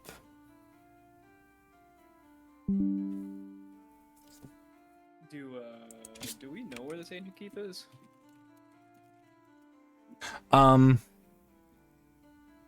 Make a history check. Make a history check. All right. We're so good at that. Hell yeah. I'll give you a help. That's a 2. Can I help him? Yes, you can help him. How do we do help in this campaign? So the help action just allows you to re-roll. You get Whee! it's basically Oh, advantage. splendid. We got a no. 1 now instead of a 3. Or instead of a 2. We got 1 score worse.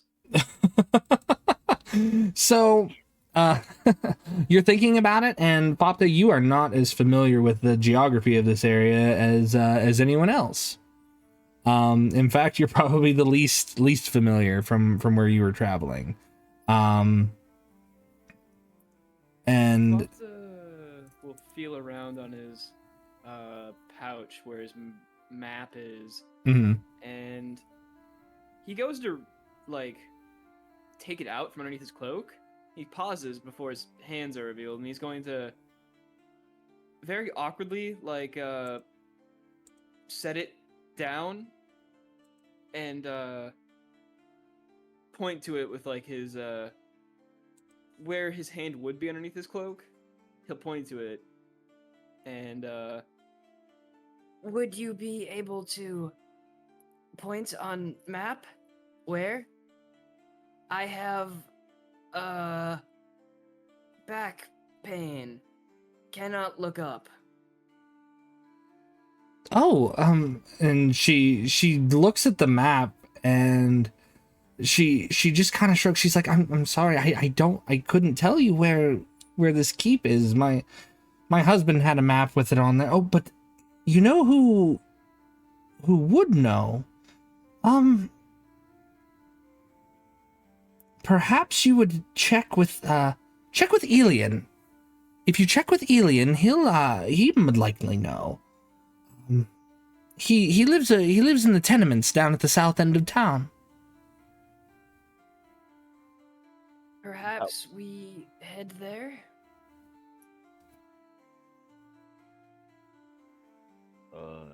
Yeah. Definitely. Fopta will then walk over the top of his map and like crouch down and crouch back up, and the map is gone into his bag. Magic.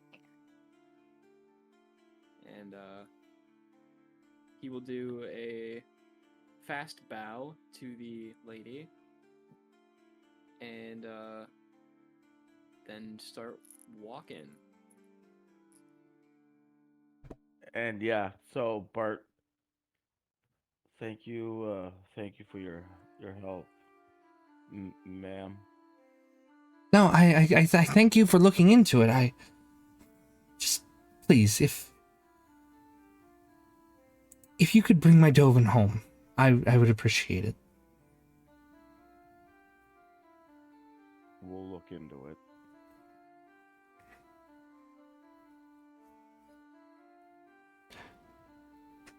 So the four of you, Grizz just tags along behind. You approach the tenements, and sitting outside is an old farmer.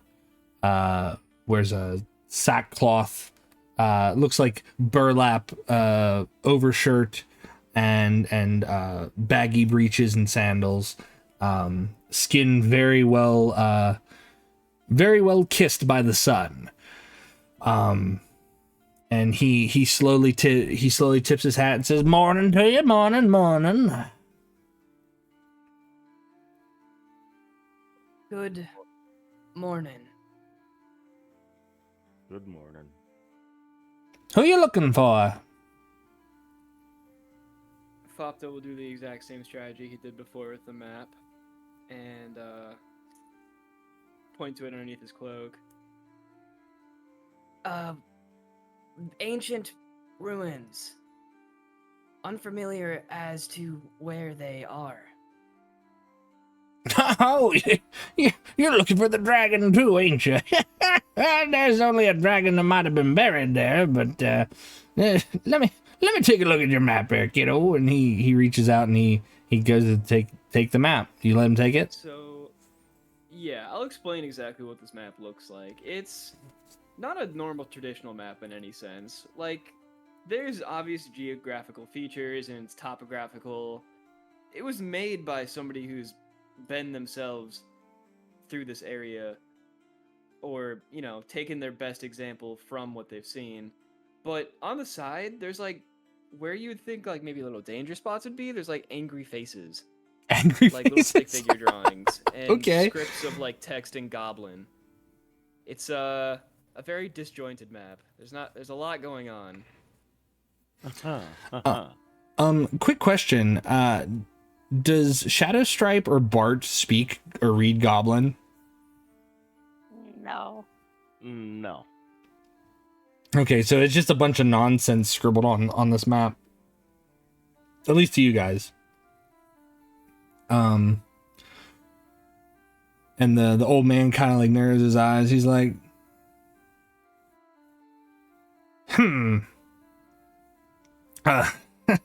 wondering though, if you're heading down that way, let me guess. Old Dovin's wife's looking for him. That is the plan. Hey, do y'all know Dovin, or? No, we don't know Dovin. Well, I always wonder what happened to him. He had questions about that old burial site. It's about southwest of here.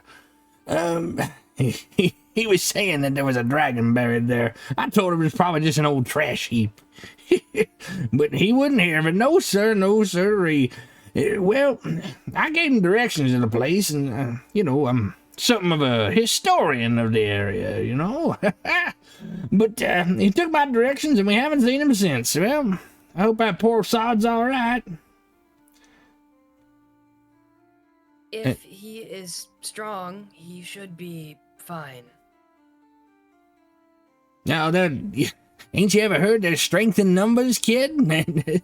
If there's more kobolds than there are Dovins, then there's probably one less Dovin in the world. Sad to say.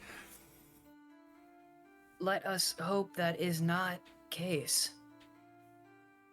I hope so too. His wife won't do too well without him. I swear. But anyway, yeah. Let me go ahead and mark that on your map, and then y'all can head on down that way if you're looking to find him. Who knows? Maybe you'll find that dragon of his. Maybe you'll find that dragon's hoard and become millionaires. Wouldn't that be something? Money is nice to have.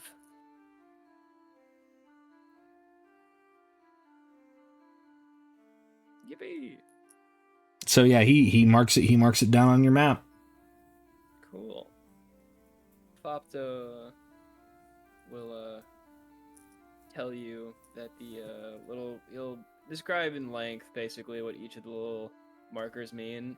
Basically, and this is just me speaking, not Fopta, but them little markings on there written in Goblin are like little short sentences about that area in specific, like fresh water, dangerous wolves, wargs kind of deal. Okay. It's nothing too crazy. It's just Goblin. It's pretty much like the Here There Be Dragons type deal on the maps. Okay. But yeah, you get your map centered away, and with the information that you have, do you feel like you're ready to set out, or do you think that you need some more information? I think we say fuck it, we ball. Yeah, like I think we're good. I think we're good. Yeah. Okay. Well, before we move on, let's go ahead and we'll take ourselves our midway break, because OBS is disconnected a couple times as we've been doing this, so I've just let it record. So friends watching, you're just gonna have to catch the VOD when I upload it, because it'll be seamless. Right now it looks like there's a hiccup on your end, so apologies there. But what do you say, guys? We'll take a quick 5-minute break, 5-10 minute. What are you guys good with? And then we'll continue. It's fine. I'm fine with like a nice 5-10 minutes. All good. Okay. Just gonna stand up, get some water. Yeah, I'm good. Yeah, stand up, stretch your legs, grab a snack, do whatever you need to do, and then we'll come back and we'll head out towards the last known location of Dovin's Stall, supposedly a dragon burial site. So yeah. So guys, we'll adjourn for 5 minutes. Is 5 minutes good, or do we want to push for 10? Let's get like a nice like middle ground. Let's go for like 7.5. A 7.5, so that way we're back at the 9:20 EST mark. It's fine. Okay. 7.5 minutes. All right. All about it. Yeah, all right. We'll adjourn for 7.5 minutes, and we shall return. So, guys, like I said, stretch, do what you need to do, and we'll be right back.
I am also back.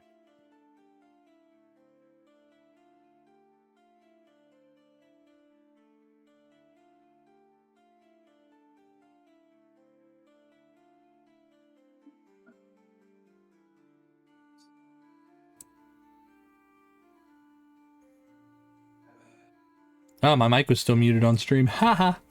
Yeah, OBS has been hiccuping hard tonight, so I don't want that to be a hindrance on our play. Like I said, we're just gonna keep recording, and then go from there. I can make some clever edits to where we just like skip the point where I talk about it, so that way it doesn't slow down our game time. And then for next time, for you guys, for the players to make up for it, I'm going to go ahead and I'm going to discount your next session. So that way, since we had some tech issues today, and we'll smooth it out. So I'll discount your next session for you. So that way, I'll cut it down by half. So instead of 10, you'll be paying 5. Just to make up for it, because I don't like these tech issues to overtake anything, and I don't want it to hinder our enjoyment. So I'll do that for y'all. That is me just wanting to do that. Hopefully that's okay. No, thanks, man. That's great. I just appreciate you guys' patience. Nope, this is fun. This is awesome.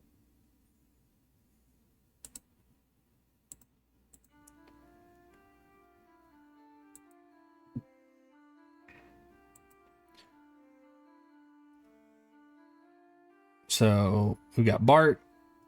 I'm back. Fopter, are you back, friend? Maybe. I am. All right, Shadow Stripe's back. Hello.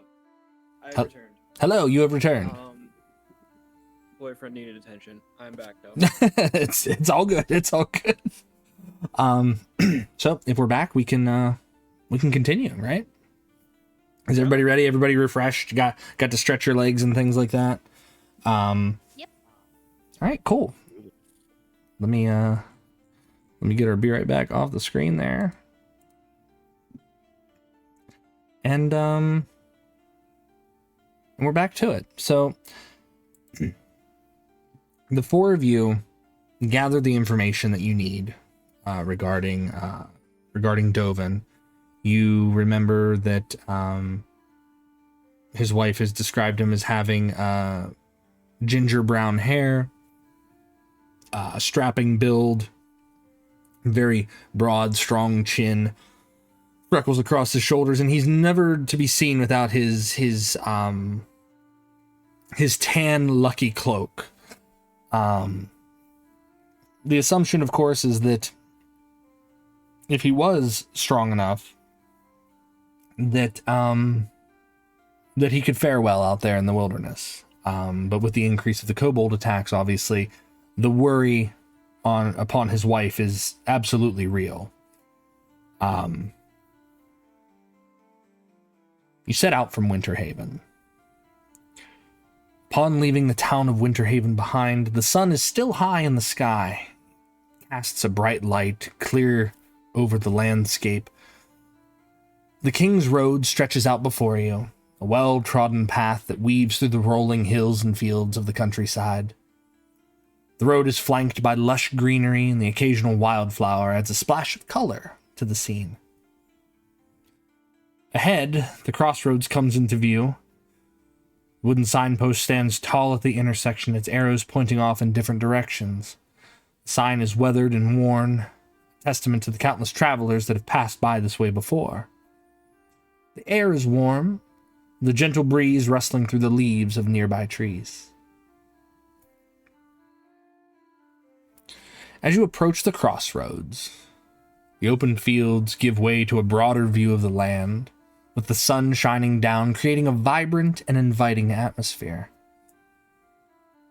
The choice before you is clear, and the possibilities seem endless. Each path leading from the crossroads holding its own potential, whether it be a journey through dense forests, across open plains, or towards distant mountains. The scene is calm, with the natural sounds of the countryside filling the air.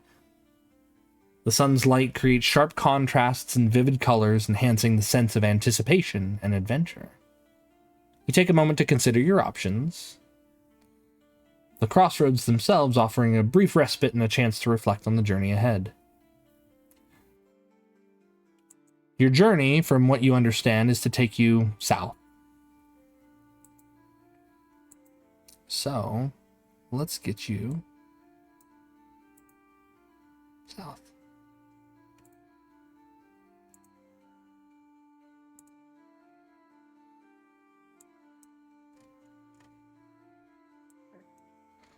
And really quick, can you guys see if you can move your tokens for me? If you click on your token and use your arrow keys, you should be able to move them, or you can move them with your mouse. Yeah, I'm good. Wonderful. All right. I'm good. Okay. Now, as the four of you, because Grizz is there for moral support and probably not much else. As you travel along, let's see, and I want to make sure that I have everyone's passive perceptions correct. Shadow Stripe, you are at a 12 or a 13? 12. 12. And Bart, you are at a 13? Yes. And then Fopta, you are at an 11, correct? It's kind of funny how we go 3, 2, 1, but yeah. Right? Pretty That's much. exactly it. So, let me see here. That's awesome. The four of you begin making your way down the road. Feel free to make your way down the road.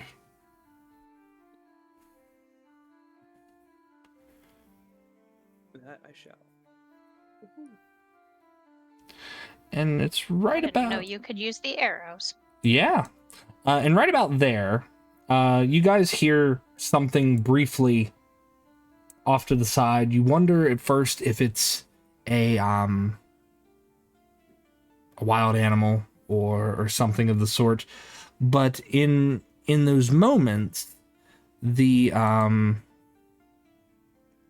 you hear the slight sound of an arrow being loosed as you guys are caught off guard. So let me go ahead and roll. The dagger did not help. Interesting. Yeah. Oh about the wait, dagger? that's right. Dagger of warning. Okay, I forgot. I got you. I got you. See, okay, appreciate that. I'd I was trying to get my forgotten. mute off. I'd forgotten. Okay. I was like, wait a minute. So Dagger of Warning works for Shadow Stripe. And as she's making her way down, you sense that there is danger nearby. Do you alert everyone? Yes. Okay. Yeah. Propped, My up. tail gets all poofy, and then my fur starts to get poofy, and then my back arches, and I'm like, guys, shut up.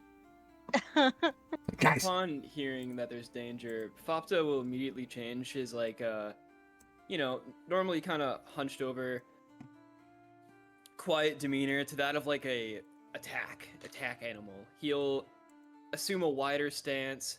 You'll see his where you would think his arms would be, it would flare out from the sides, and he'll reach for behind his back, and you'll see one of his hands, and one of his hands definitely don't look like a normal hand.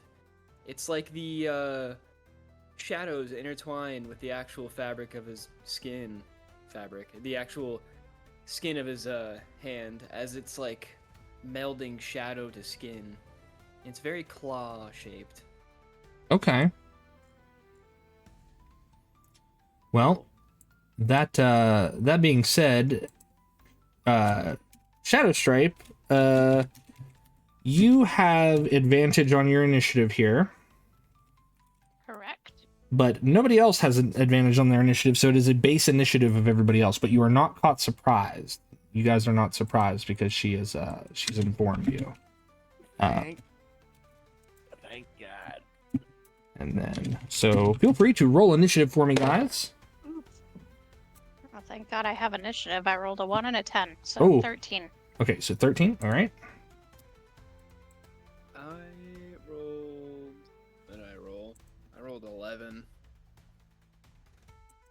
Do you have a bonus to your dexterity or no, or is it just That's with it. okay? So I 11, got Bart. an 8+3, so Please Bart roll a 12. got a total of Please. 17. A total of what? What was it again? 17. 17. Okay. I was like, can we just keep the 11, 12s, 13s just going, just thematically through the campaign? And then.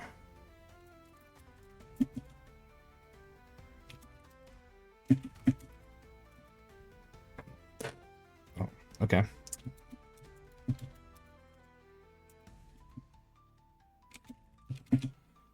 So that is a 7. All right. So the initiative count goes, the green kobold up here goes on a 16. But Bart goes first, so it's Bart, this kobold, then Shadowstripe, Fopta, these red dragonborn here, and then this winged not dragonborn. These kobolds here. Called them dragonborn because we were talking about tall dragonborn earlier. Completely threw me Tall off. kobolds. Tall kobolds. No, so we've got the green kobold goes on 16. Bart goes on 17. So it's Bart, kobold, Shadowstripe, Fopta, then the red kobolds, and then the winged kobold. All right, so up first is Bart. Bart, it is your turn. You are alerted to the danger, and the creatures have tried to spring their ambush, but you are very well alerted to their presence. What do you do? Bart would instantly. He's gonna run Okay. to there. 5, 10, 15. And he would. Actually, he's gonna move just one square right there. Okay. I think. And he's gonna attack. All right, go for it.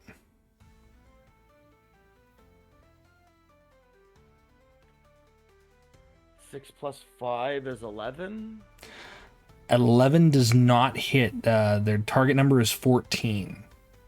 AC of 14. Action surge. Okay, go ahead and action surge. 11 on the dice with so a total of 16. 16 hits.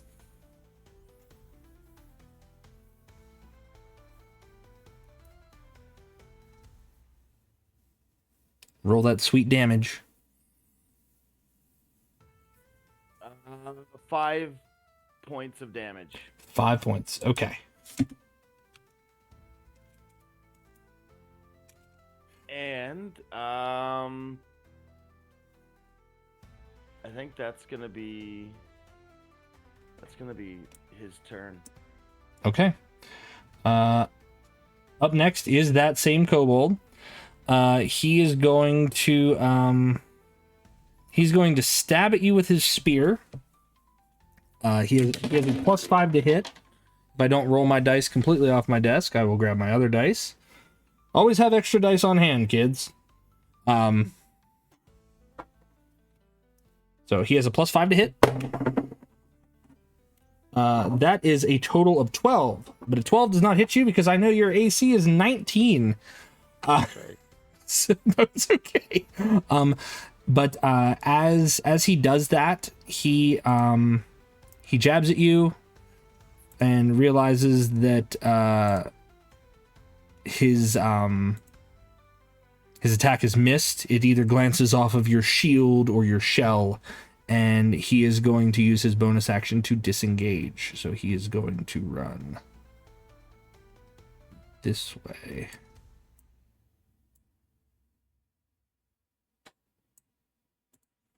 And he's going to go ahead and run that way. And that is his turn. So that brings us to Shadowstripe.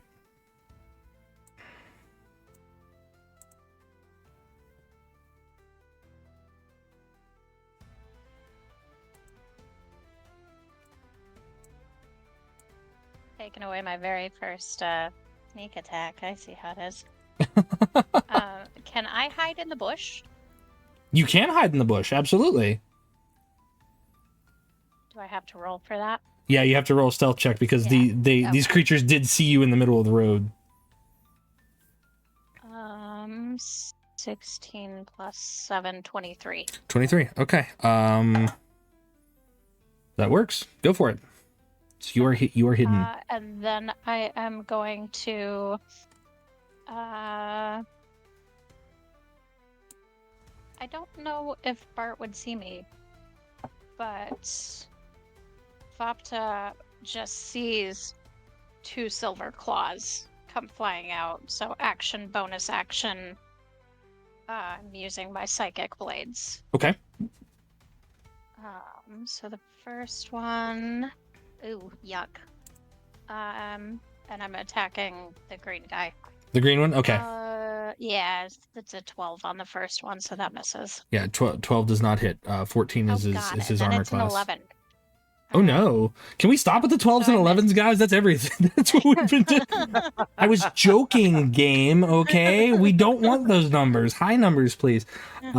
Yeah, so you slash out with your psychic blades, and the kobold just kind of like ducks and weaves, almost as if like not like a sixth sense. They're not that clever, but they're used to being kind of dodgy and nimble. So, unfortunately, that misses. No worries. I'll probably back up a little bit to here. Okay. Are you still that'll be the end of my turn. still remaining hidden? I mean, can I if I threw the blades? Well, you know, if you threw your blades, then you're actively out unless you use a. Yeah. You've already used your bonus action to. Yeah. Okay. Yeah. So I'm out. Okay. That brings us to Fopta. Fopta, it is your turn. Fopta is me. Fopta is going to move to attack. Let's see here. That one. Alrighty. Mover tool, there it is. And in an instant, basically, you see Fopta crouch down low and dash forward. In the aftermath, his cloak is left there. He is dashing out from underneath his cloak and moving to attack this kobold here. Okie dokie. As he jumps up and is swinging with nothing? Question mark. Okay. And we are going to try and attack this kobold with our booming blade greatsword, which will make its appearance here soon. Okay. Let us roll some dice. That is going to be a 24. May I take the -5 to that? 24 and take your -5. Give me 1 second. I want to make sure that you're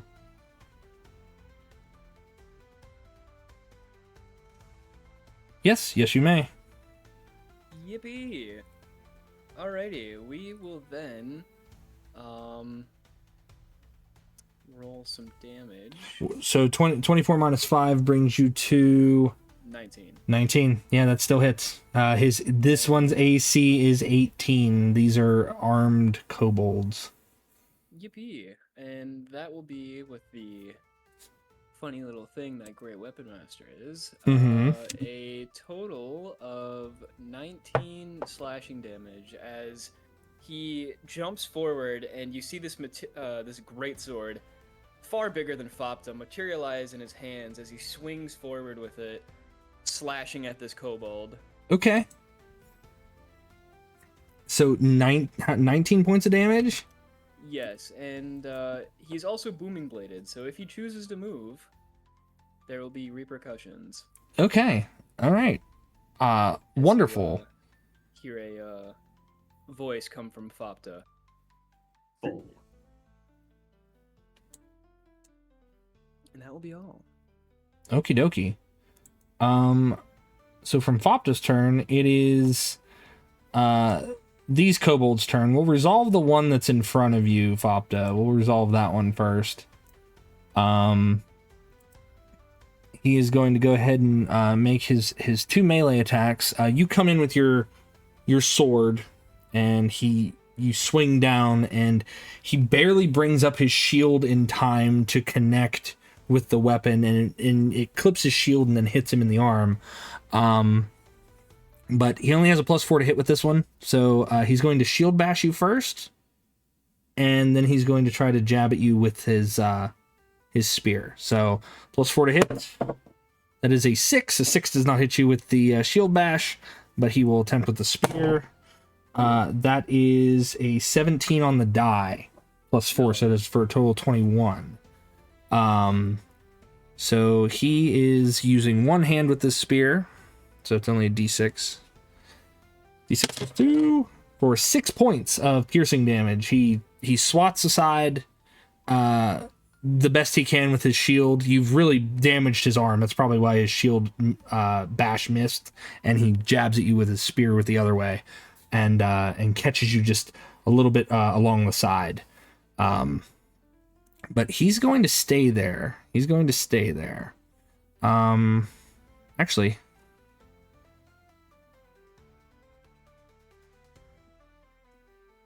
he's going to use his bonus action. He's going to use his bonus action and heal for 10 points.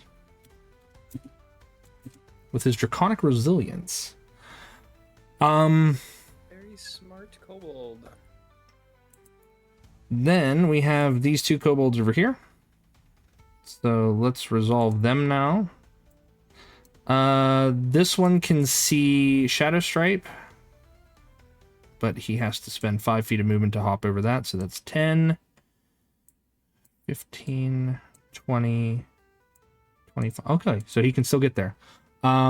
He's only going to make 1 attack on you, Shadow Stripe, because he is moving.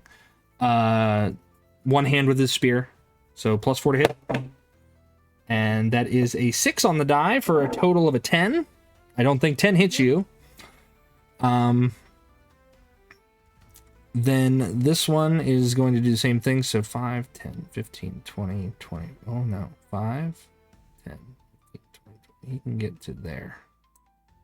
Also same deal. One spear, +4 to hit. 13 and 4, 17. Does 17 hit? 17 hits. Okay. D6 + 2. That is max damage, 8 points. Oof. As he jabs at you with his spear. That brings us to the Worm Priest. The Kobold Worm Priest. For those of you who are close over here, I would say probably Shadow Stripe and Fopta. You notice that this kobold is very thin, very wiry, and the wings on its back are very haphazard. And you notice that they are not real wings. You notice that they're just construction.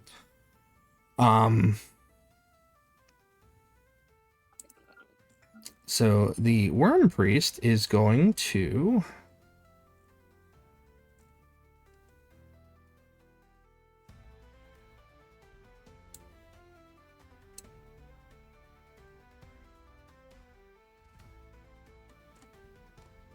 What is he going to do? Oh, he's going to use Cure Wounds on this kobold here.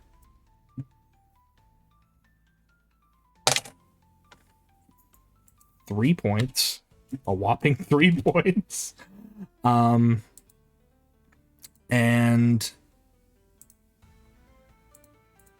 that is his action. And he does not he does not have a bonus action. Not one that he can use anyway. So he is going to do that, and then he is going to move. Because he doesn't like where he's at right now. Which one's moving? This kobold here. Okay. The winged one. He's gonna run around this way. And that ends his turn. And that will bring us back to the top of the round with Bart. Bart, it is your turn.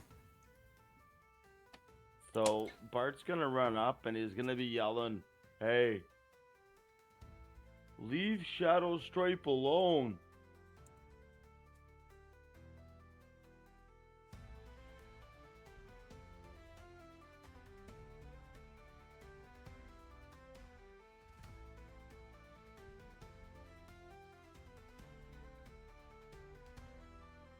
And he'll move over there. Okay. You get flanking.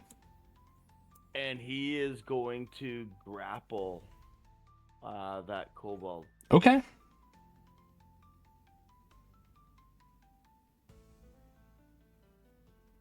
Natural 20. you get a hold of the kobold. All right, So, he is effectively grappled. He's effectively grappled. All right.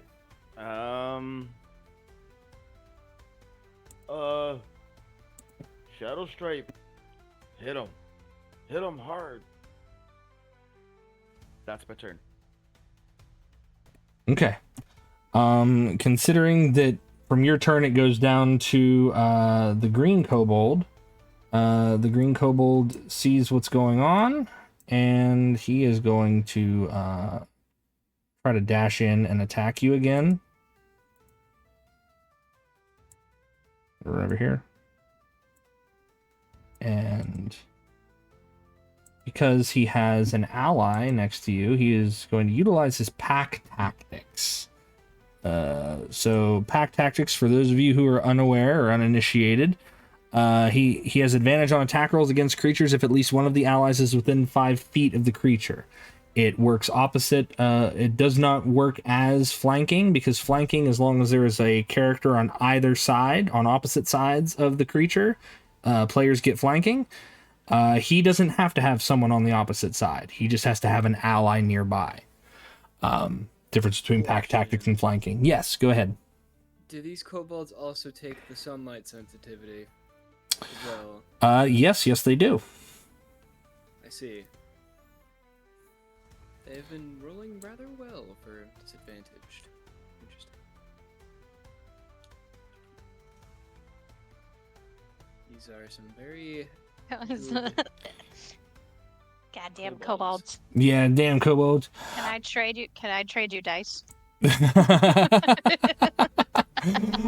You may. So let's take a look here. So these kobolds, obviously have been rolling very well. So let's go ahead and remedy that.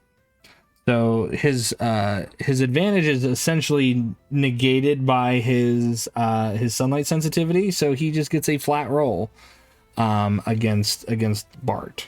So it is I believe it was a +6. Yes. I wasn't sure which kobolds you were working off of. No, +5. +5 to hit. Nope, you're fine. Again, these are modified ones, and I might have forgotten to carry that over. So that's my bad. I apologize. No, +5 to hit with him. He is going to try to hit with his spear. That still does not even hit you because you have a ridiculously high AC. And he is going to I think he's going to stay there. He's going to stay there. This guy is going to do the same thing, try to attack Bart, again, negating his disadvantage with the pack tactics, but he does not get advantage, so it is a flat roll. Again, cannot hit. This one, rolling a disadvantage to hit Fopta. He's going to try to hit you again with a shield bash and a spear attack. That is a 2 on the die, so that one's going to miss. And that is... I get skipped.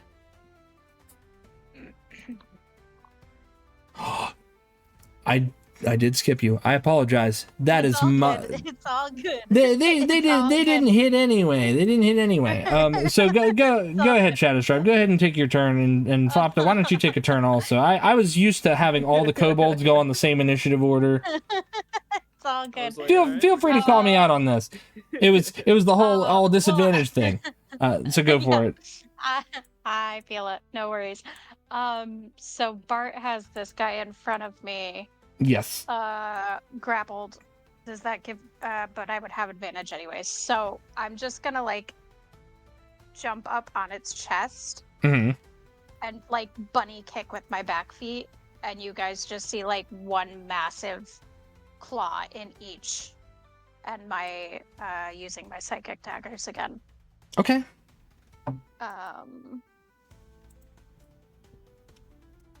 That is an. What is my modifier? 13. Does a 13 hit? Uh, So Oh, you can there's roll my again. there's my 13 to match my 11 and 12 from there last you go. time. But you do have advantage. You do have advantage. A 13 Oh, that's does true. not hit. Okay. A 13 does not hit though. 24. 24 hits. Yes, absolutely. 24 hits. Okay, so 1d6 plus 3 is 5. Okay. So 5 on the first one. And then 15. 15 does not hit. AC is Okay. 18. They are wearing heavy armor Okay. with shields. Even though they are Okay. grappled, the only thing that they lose the benefit from is their speed. Yep. Okay, so yeah, so I hit it with the one blade, and the other one I just slip and I kind of catapult myself backwards off of him, Okay. and I just hiss. Okie dokie. And then I'm gonna bonus action. Nope, I can't. I already bonus actioned. That's it. All right. Fopta, it is your turn.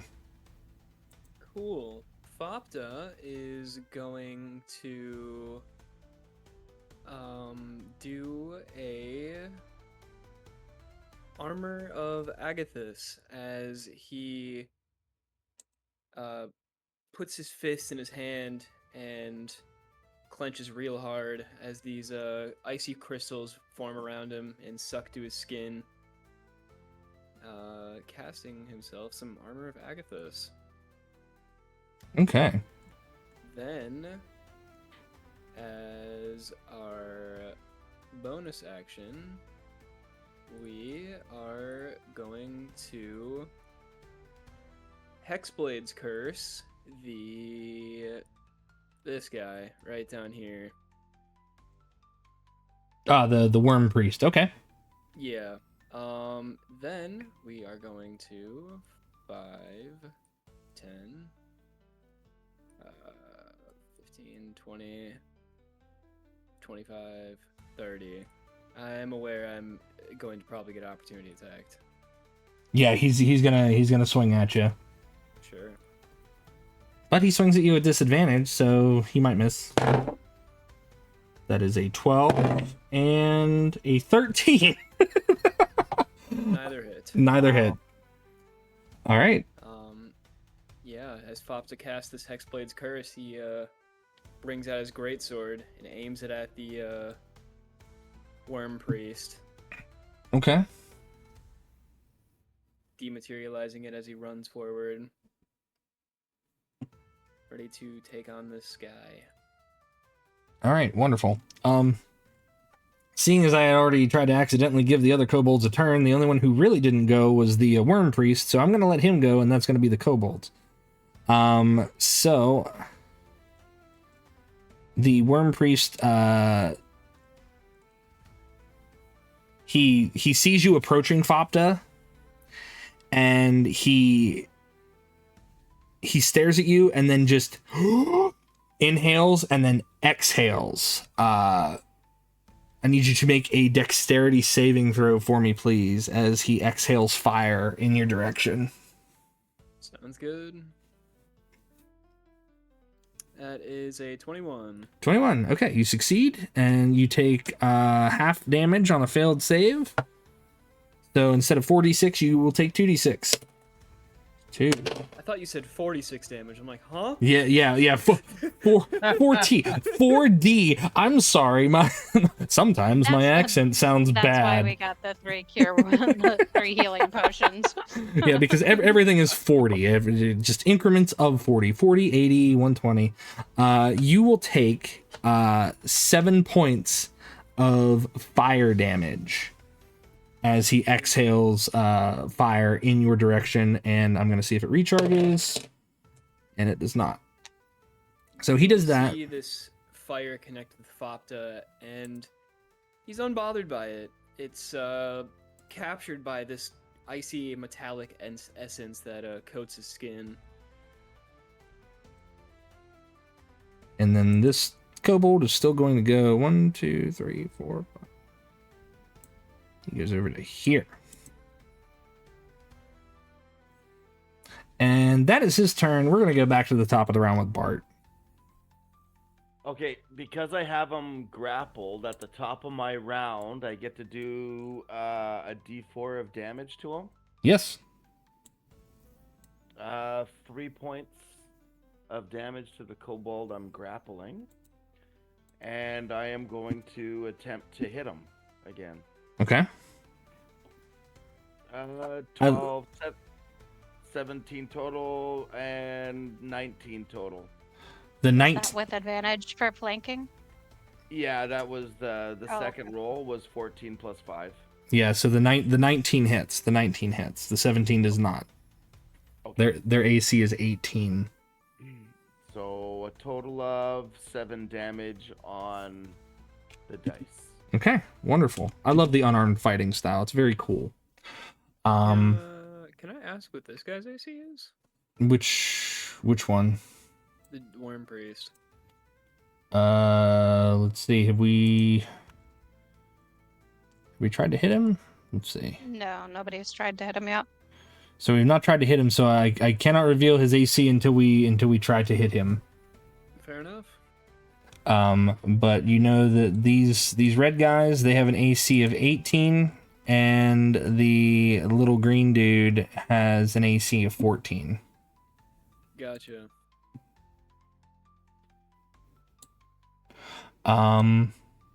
Sorry, that was that's my turn. I'm not gonna move or anything. I'm just gonna stay Just there. maintain the grapple. Gotcha. Shadow. Let's see. No, the green kobold. Green kobold goes, then Shadow Stripe. So green kobold is again going to use his negated advantage for a flat roll to attempt to strike you one more time, Bart, before he decides that it's probably not a good idea to hit the guy with the big shell. That is 16. That does not hit. So from there, he is going to use his bonus action to nimble escape and get out of the way. Run down here. Damn disengage. And that being said, Shadow Stripe, it is your turn. All right. I.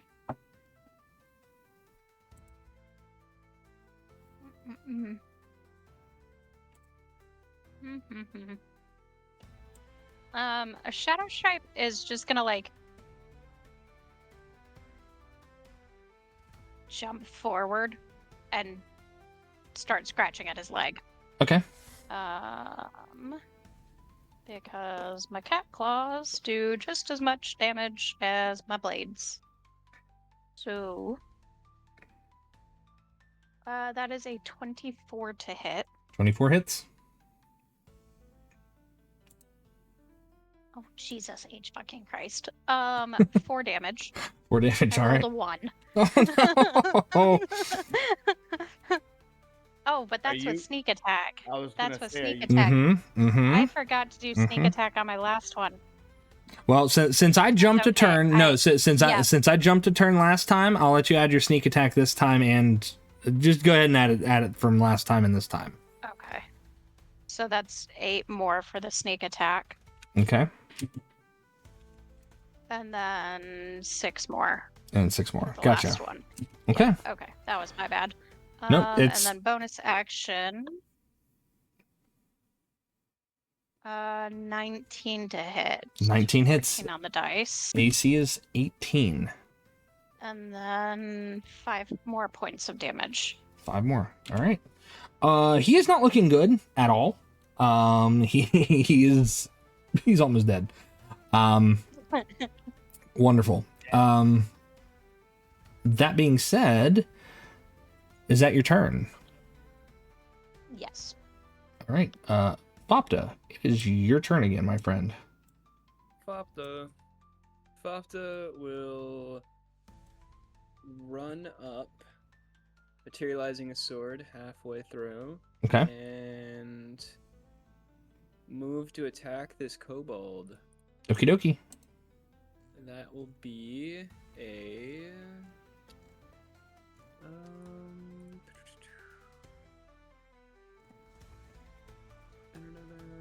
okay, that's what it does. Cool.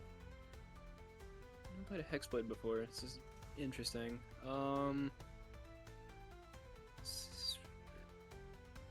Nice. 9, 10, 11. Nope.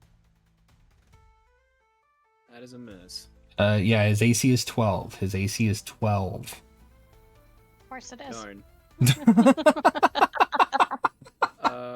We've just been playing with 11s, 12s, and 13s the entire night. It's fine. It's just where we're at right now. Does Booming Blade only activate if I actually hit the target? I think it would, right? Yes. Yeah, okay. Yeah, then we'll bonus action disengage and yeah. I'm gonna move, how much did I move? 5, 10, 15, 20, 25. 30. That'll be the end of my turn. Okay.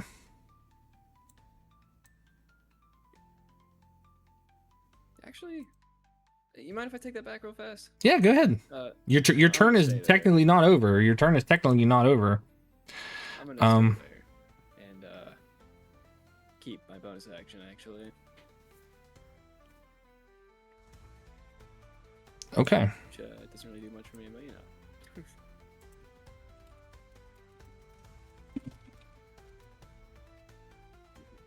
I had a +9 to hit. It's kind of crazy that I missed. I'm not gonna lie. it's all right.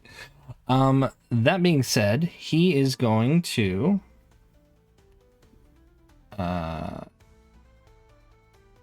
it's the little red kobolds first. The other one is not going to be able to break the grapple, not with a nat 20, because that's what he has to beat, and he can't. This one, no. Hold on. To break the grapple, it is. I think it's a DC 13 strength check.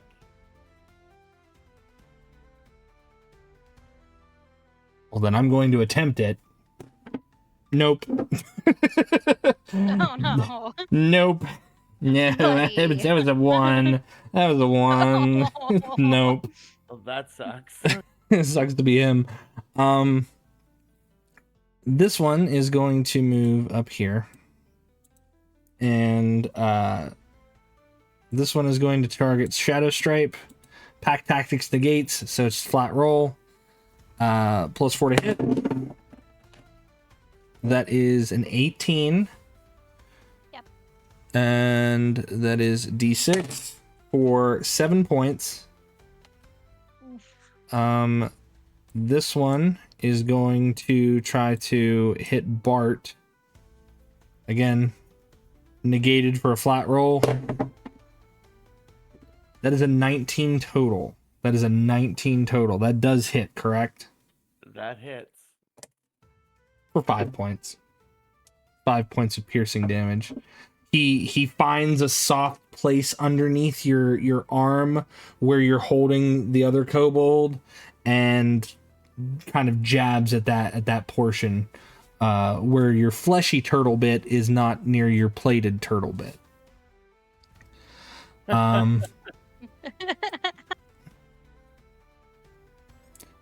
And we come back to the the Worm Priest, because now it is the Worm Priest's turn. He is considering his options. He's considering his options.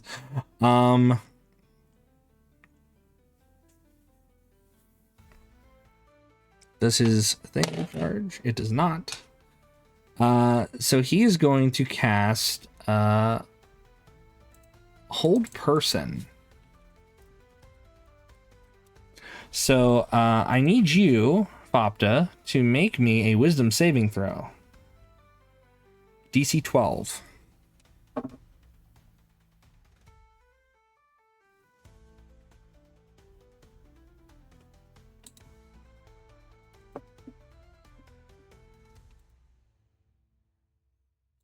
I am muted. That's so funny. I had a 12 exactly, by the way. Okay, yeah, you succeed.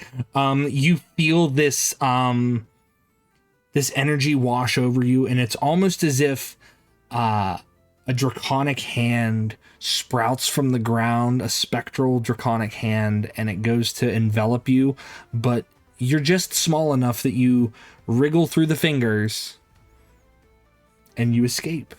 So you are not held. He is he's not happy about what's going on. He doesn't like where he's at either.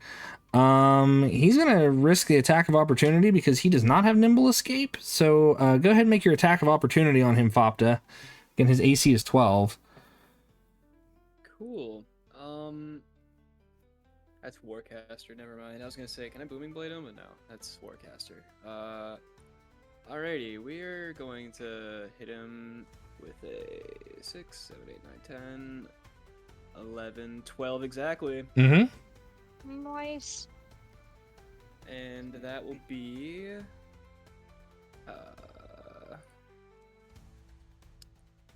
12, 11, or 12, 13, 14, and then can I use Fury of the Small right now? I believe you can, unless it says that you can't. Let's see here. Fury of the Small. When you damage a creature who's a size larger than you, are they? No, they are also small. Never mind. Kobolds are small. Then he will have taken 15 points of damage. 15. Okay. He's not looking good, but he's not looking bad either. He's probably about halfway. But he is going to run. Because you don't have Sentinel, do you? No, I don't think you've got Sentinel. So he is going to run over here. Meh. And hide behind his little buddy. But that brings us back to the top of the round. Bart, it is your turn. Okay. D4. 3 points of damage on the kobold that I am grappling. Okay, he is dead. He is dead. Awesome. I want to push the other kobold. I can shove him 5 feet away. Okay. Actually, I can. Yeah, I'm gonna shove him 5 feet away from me. All right. It's a DC 13 strength or dex check. Let me see. What is he more proficient with here?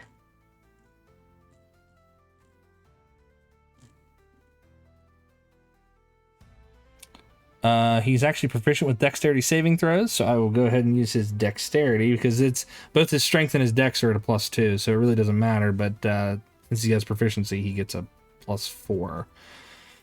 So he needs to make a what save again? Like, what's the number? 13. 13. That is a 12 on the die with his +4 for a total of 16. Oh, well, it was worth a shot. It was. I am going to move.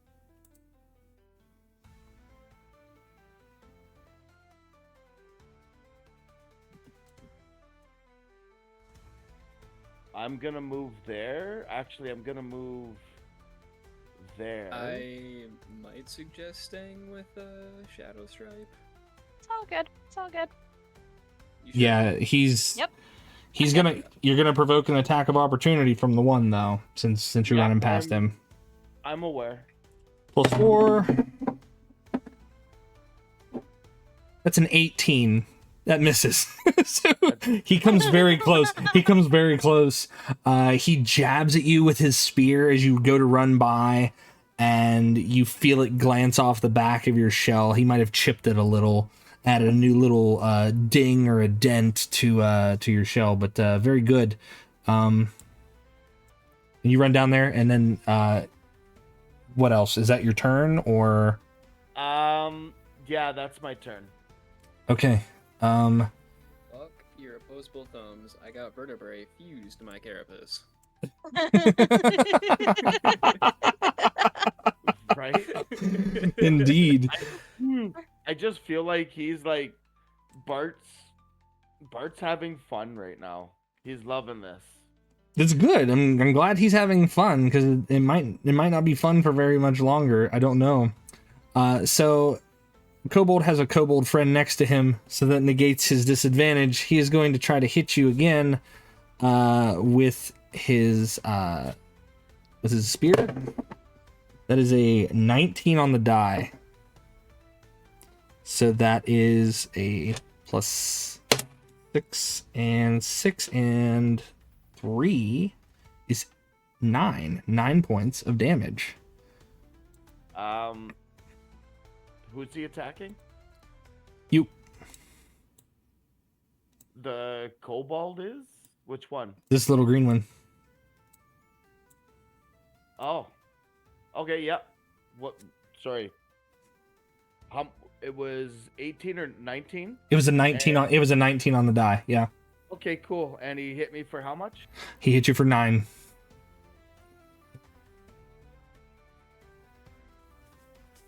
Wicked. But I don't know if he's gonna want to stay there.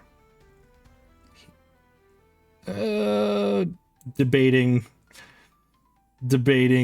No, he's gonna stay. He's gonna stay there. He's thinking about it. He's like, no, I'm gonna stay there.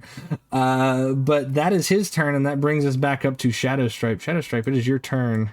Okay. Dead I am kobold going in to front of you. bonus action disengage. Okie dokie. Feline agility. All the way down here. Wonderful. And I am going to take a healing potion. All right. So that is 2d4 plus 2 is 4 plus 2 is 6 plus 2 is 8. So, all right, I'm back in double digits. Awesome. And I'm just gonna hiss at the worm. The worm All priest. big and puffy. I definitely feel like I'm bigger than I am. Like, I'd still probably only like knee height, but I'm like, ah. Right. You are a remarkably small tabaxi is what you are. You're just Yep. But is that your turn, Shadow Stripe? Yes, that is my turn. Bopta, it is your turn. Sounds good. I am going to bonus action hex the dragon priest, Okay. and then as he does that, his sword materializes another point similar to what he did before, and he is going to schmoove. Let's see here. That's unfortunate.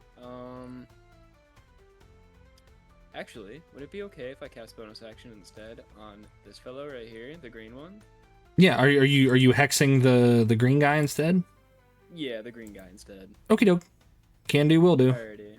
Then we'll move right here, and we will hit the green guy with a greatsword attack. Yeah, okay.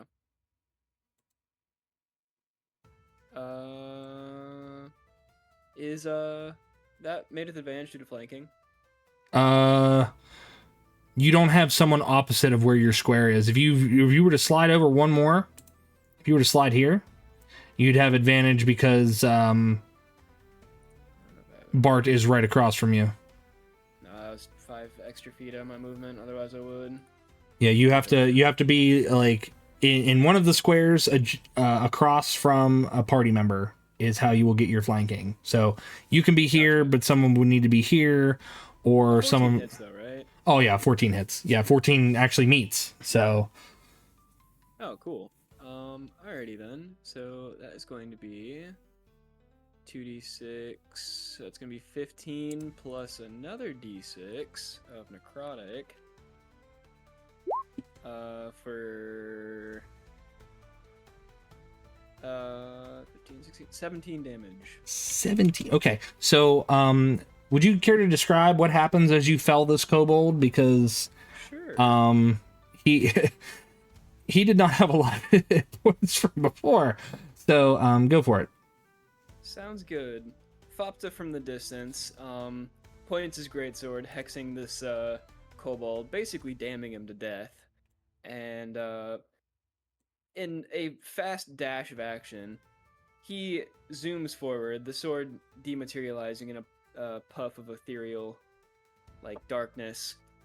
As he dashes forward, he jumps up, aiming to stab down onto this kobold with his greatsword, basically impaling him through the middle as he lands down on top of the kobold.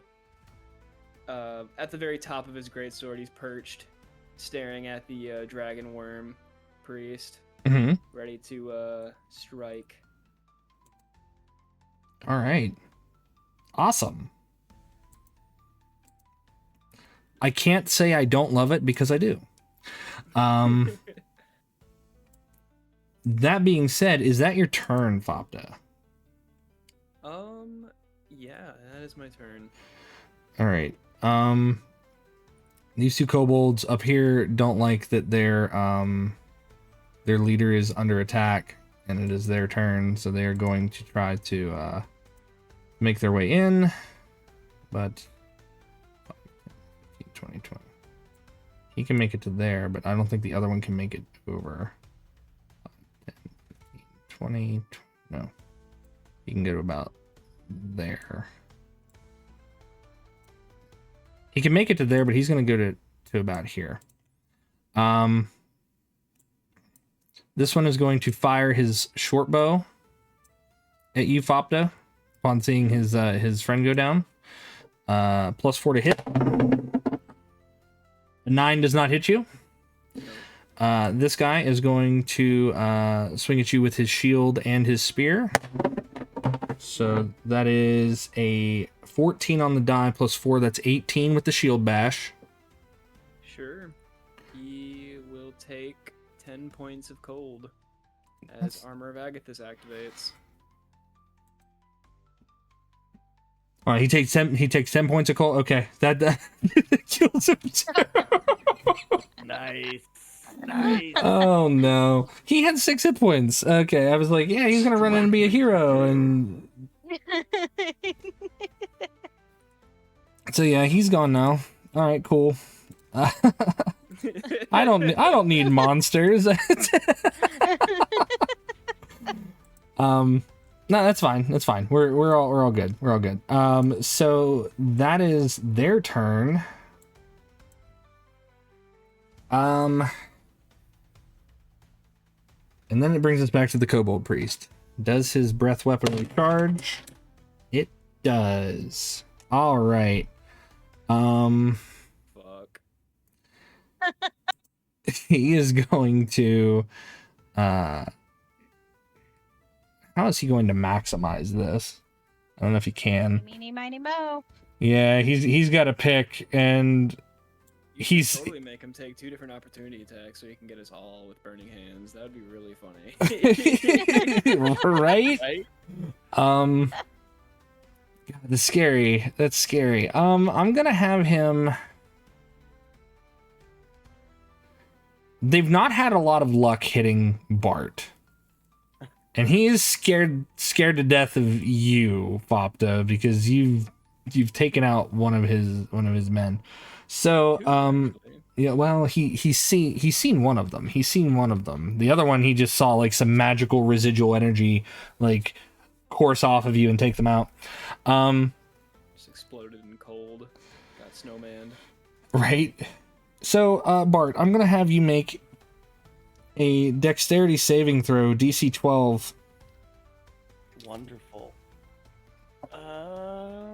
Dexterity saving throw. Yep. I can't assume that is something a Tortle is really good at, but I'm wishing for the best for you. I rolled a 17 on the dice. Okay. So plus 1, 18. All right, so you take half damage.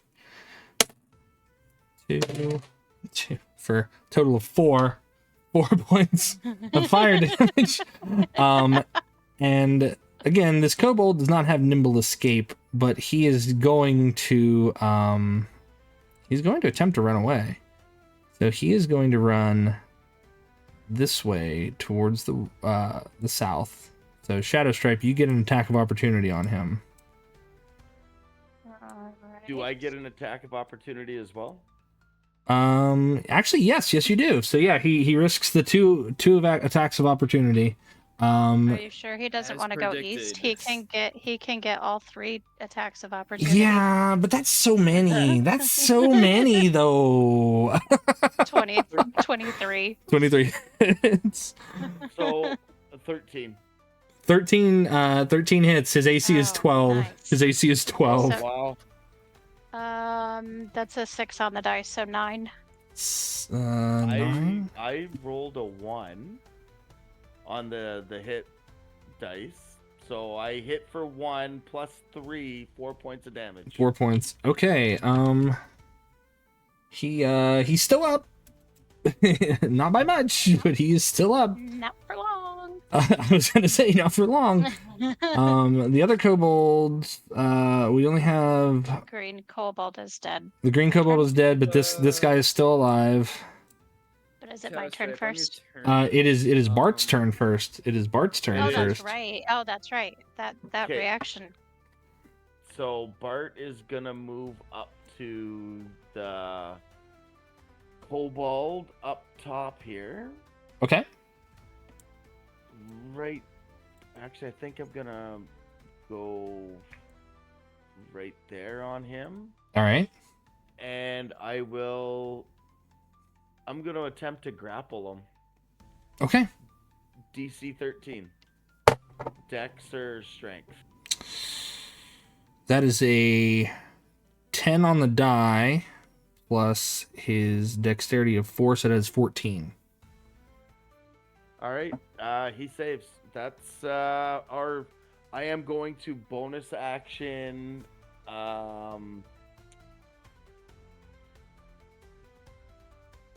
Sorry, bonus action. Second wind. Okay. Roll your healing damage.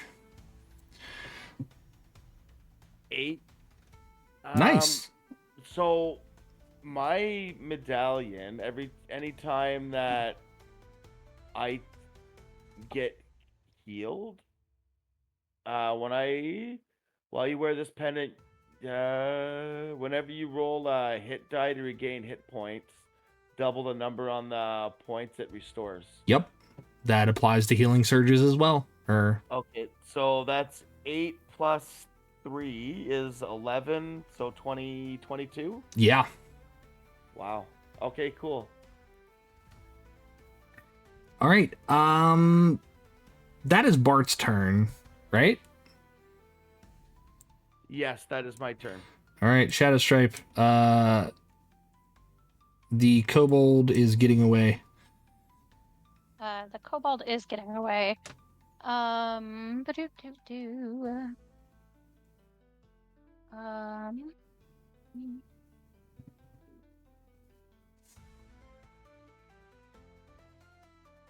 Where did this go? Come back.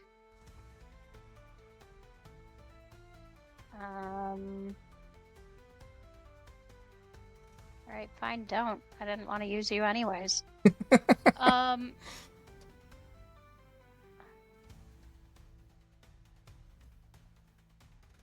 Okay. I'm gonna trust that Fopta can get there. And I'm gonna run up, flank, dagger.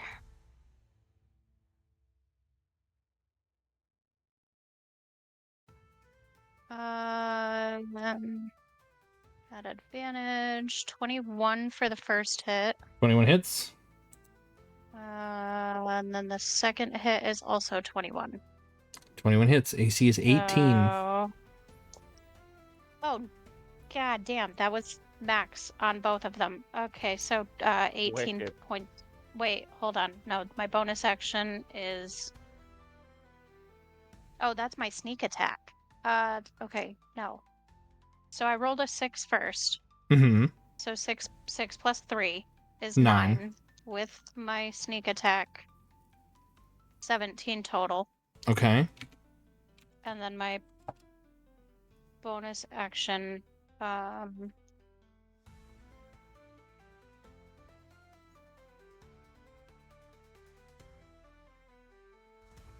I been doing it wrong? My bonus action is still 1d6, right? Yes, your bonus action is 1d6. Yeah, okay. So 5 plus 3 is 8. Or do I not add the 3? Is the 3 from your dexterity modifier? Yes. Yes, you always add your Okay. your modifier to your weapon damage. So, Okay. So it's another 8 points of unless it's an damage. offhand attack, unless it's like an offhand attack and you're not proficient with offhand attacks, you would always add your modifier.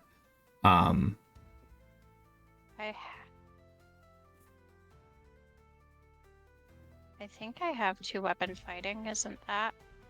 Yeah, that's Okay. why I don't think it's an Okay. issue for you. So Yeah, okay. Okay. Yeah, this is my first time playing with somebody who actually stabs people.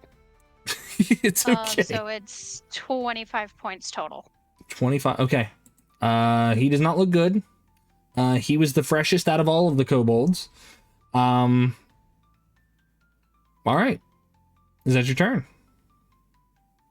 That is my turn. Okay. Next up is Fopta. Fopta, it is your turn. Cool. Fopta is going to unlodge. Well, he's going to launch himself from his greatsword, Okay. dematerializing it as he goes, and he's going to end up down here and do a good old greatsword attack, swinging from the side. That will be 14, 15, 16.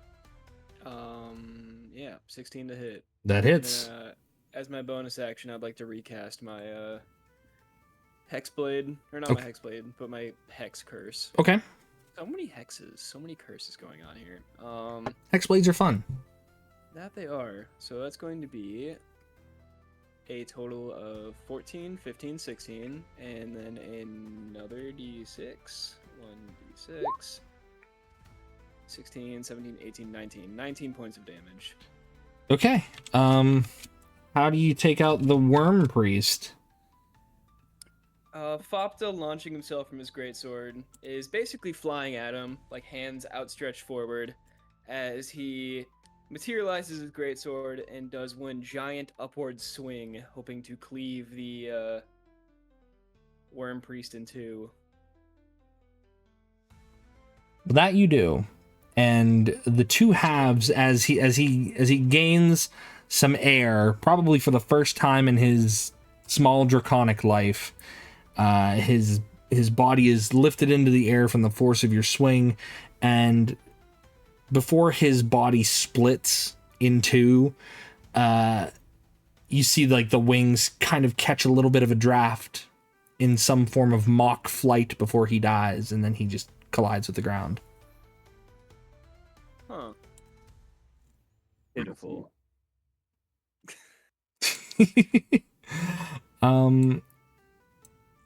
Well, he doesn't get a turn now, so Fopta, is that your turn? Yeah, that's it. That's Foppa's gonna do that turn. All right. top of the round then? No, he gets to go. That Dragonborn gets to go. Yes. Because it goes Fopta and then the kobolds. So this kobold is weighing his options of life and death and seeing more death around him than life.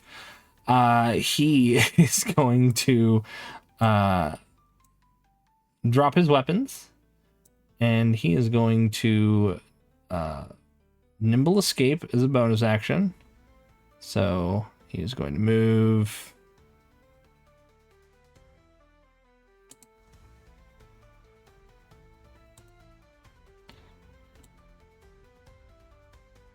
There. And then he is going to continue to bring his momentum and use his full action to just double move to get the heck out of there.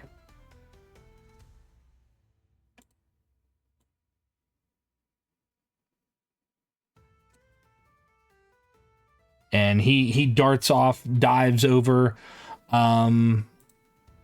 these little these hedges and takes himself far out of sight, stripping off his armor as he does to lighten his load, and he leaves the few of you. Yeah, he is out. He has decided that he would rather go for peace and peaced out. That is what he's decided on today. Fair enough. He decided that life was better than death. This looks like a person hanging on a signpost, or It is a person hanging from the signpost. Oh, nice. Grizz makes his way down. Anyone need a bit of a pick me up? As he looks over, if he looks over at Bart looks like Bart looks pretty fresh. It's like, Okay. you know, he got a couple dings on his shell. It'll buff out. You get a little You'll like see. ash on you, but that's about it. You'll see Fopta walking up. He's dragging his greatsword behind him. He did not dematerialize Mhm. it. No, I am okay. Given time, I will reset. And you see Fopta on full display now. He is a normally sized goblin, about 3.5 feet tall. Dark hair, same purplish eyes that you saw before, but he's wearing some ragged, like, leather armor, and you see his arms. They're not wiry by any means, but they're more of a lean build. As these shadowy claws go up to about his forearms and then split off in these, like, black runic tendrils that go up to his shoulders as he drags behind him this very cursed, not healthy looking greatsword. There's cracks all along it as these glowing purple runes materialize every now and then from the sword.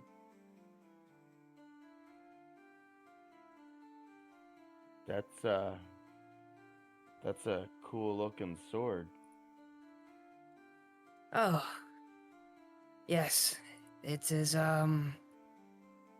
beneficial. Helpful. Pretty spooky, probably cursed. Couldn't tell you though. Materializes it. Do you have my cloak? And Grizz just holds it out to you. He holds it out in one hand. And Fopta picks it up, and as he's picking it up, he carries that momentum into like a little twirl and puts onto his cloak in like one foul motion, hiding his visage once again. Okay.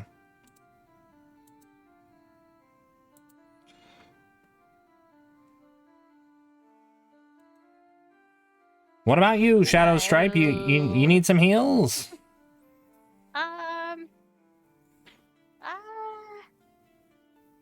mean, I wouldn't say no.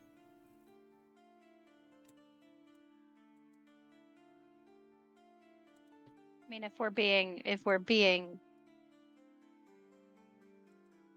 I'm at 2/3 health. Okay. So I feel about 2/3 okay. 2/3 okay. We could also take a short rest here. That's what I was thinking. That's up to you guys. That's up to you guys. I could actually use a short rest. Okay. Yeah, that works. All right. I'm Well, fine with let's find ourselves a place to hunker down, make a little bit of a camp, and get a short rest in. Grab a snack. that. Fopto will point to the woods over there.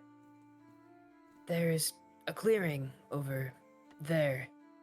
Maybe a good spot to rest? Show me one more time where he was pointing. Was it over here?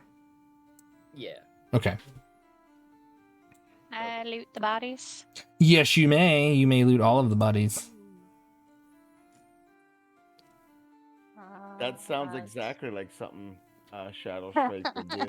Listen, that seems like her modus operandi is like, gold and loot. Shiny things. Investigation? Yes. Okay.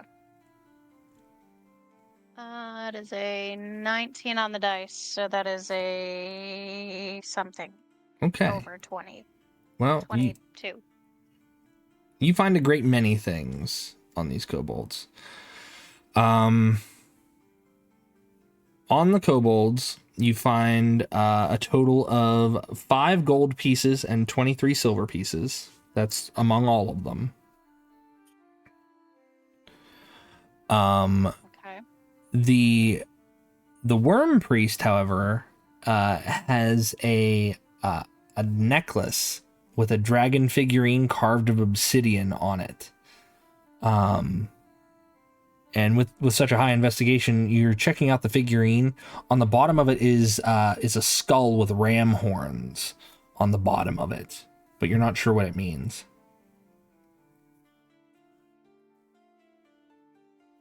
Okay. Skull with ram horns, cool. I'm not proficient in religion, so I probably wouldn't even care. No. Let's see. Anything else? Let's see. With your high investigation, you assume that you could sell the necklace for roughly 80 gold in Winterhaven. Okay. But beyond that, the kobolds have among them spears. The red kobolds have small scale mail armor. You said a scale mail? Yeah. Interesting. In a show of shocking strength, Shadowstripe picks up the armor and holds it up and is just like, anybody want this? Oh. I don't think it'll fit me. I mean, we could put it on your pinky.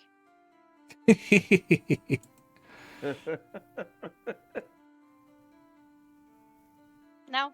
I just toss it. Okay. Fopta's over by the clearing now. He probably wouldn't have heard you anyways. Well, I mean, would you have gathered everything up and then I'll drag one over and just be like, hey, you want this? Fopta will look up at it, and it piques his interest. He doesn't really typically wear armor, but this could definitely become of use. Perhaps he maybe even be able to wear it. He'll take it from you. Thank you. I could probably fit into this. Very welcome. We each he'll take get it. We each get 24 silver. Okay.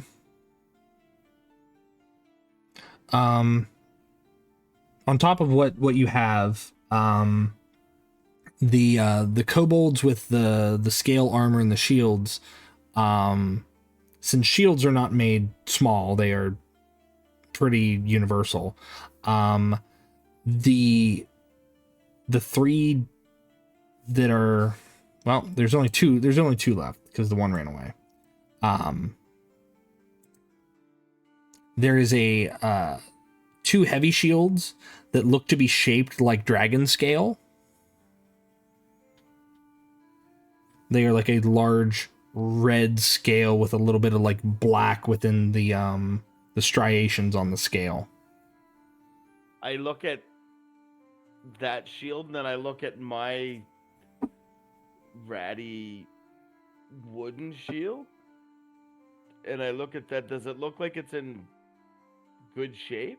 It looks like even if they've used this for a very long time, it looks to have withstood a lot of damage before, and it doesn't look like it's very well worn. So yeah, it looks pretty brand new. Okay, I'll pick up the shield and I'll swap it out. Okay. So the dragon shields had the scale armor and the heavy shields. The worm priest had the necklace, and he also is wearing hide armor that looks to be dyed crimson. Interesting. But other than that, they've got spears. Every single one of them's got a spear.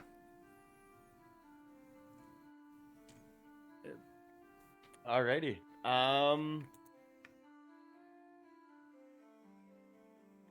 What is on the cross? So the figure on it's the crossroads post. So there you see the sign pointing to Winter Haven, and then the other portion of the sign is broken off, and you can't really discern the location where this would have gone. But the figure itself is gaunt and near skeletal. Has been there for some time. But from what you can tell, the figure itself does not resemble who you're looking for, and it looks like the kobolds have been the ones to kind of string them up here. I will cut them down off Okay. the signpost. This is... Fopta will look to you doing that. He's gonna reply. I don't think that would make good food, if that is intention. No, I'm gonna cut them Shadowheart down. starts hacking. I'm just gonna cut them down. It's just downright distasteful to leave somebody hanging like that. Oh. I suppose it might be bad to look at. Happened often with bandit raids.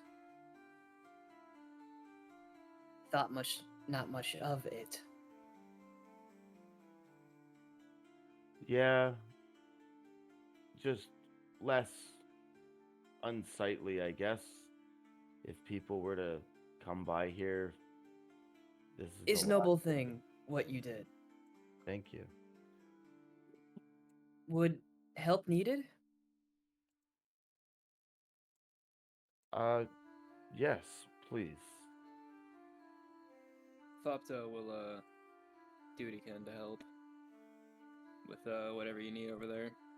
Okay. Yeah, Doing as little as he can with his body. I just figured Bart will cut them down and then maybe put them off on the side of the road. I don't know if we have time to dig a hole and bury them, but You can take as much time as you guys need. So you're hunting down a missing person, but they've been missing for a while. I'm not sure your sense of urgency, like your group's sense of urgency in the matter. I think I would just dig a grave, like a shallow grave on the side of the road there, and bury them, Okay. and then put a marker and maybe um just remember where it is so that when we go back to town, maybe can let Sylvana know or somebody. Okay. Yeah, sounds good to me. All right. So Bart, you dig a small grave. One, obviously not too deep, but deep enough to kind of keep them covered and still understand where they would be if you were to make your way back. Go ahead and give yourself an inspiration. Go ahead and take an inspiration. I was, also helping with this as much as I could. I mean, Popter's not like super big and strong, but if you can like help move a little bit, or you know what I mean? Yeah, I got it.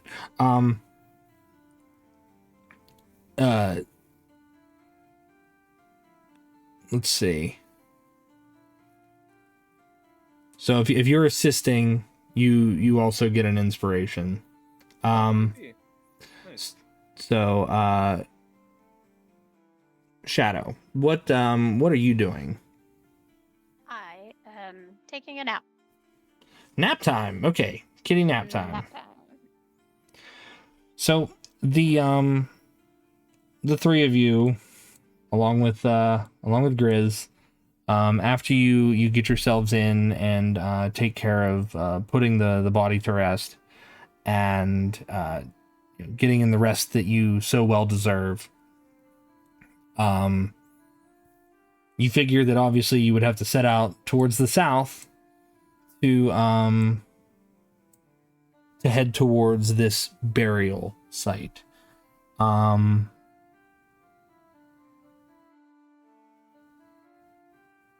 It's about midday for all of you, and I think that this is a good place to stop, because then we can pick up next time with you guys heading down towards the burial site, if that is okay with everybody. Yeah, That's sounds good to me. That works. All right, wonderful. So obviously I want to thank you guys for playing tonight. I hope that that session one was, I understand that session ones tend to go a little slow there in the beginning because everybody's getting to know one another and building from there. But you guys have a goal. You guys have a task ahead.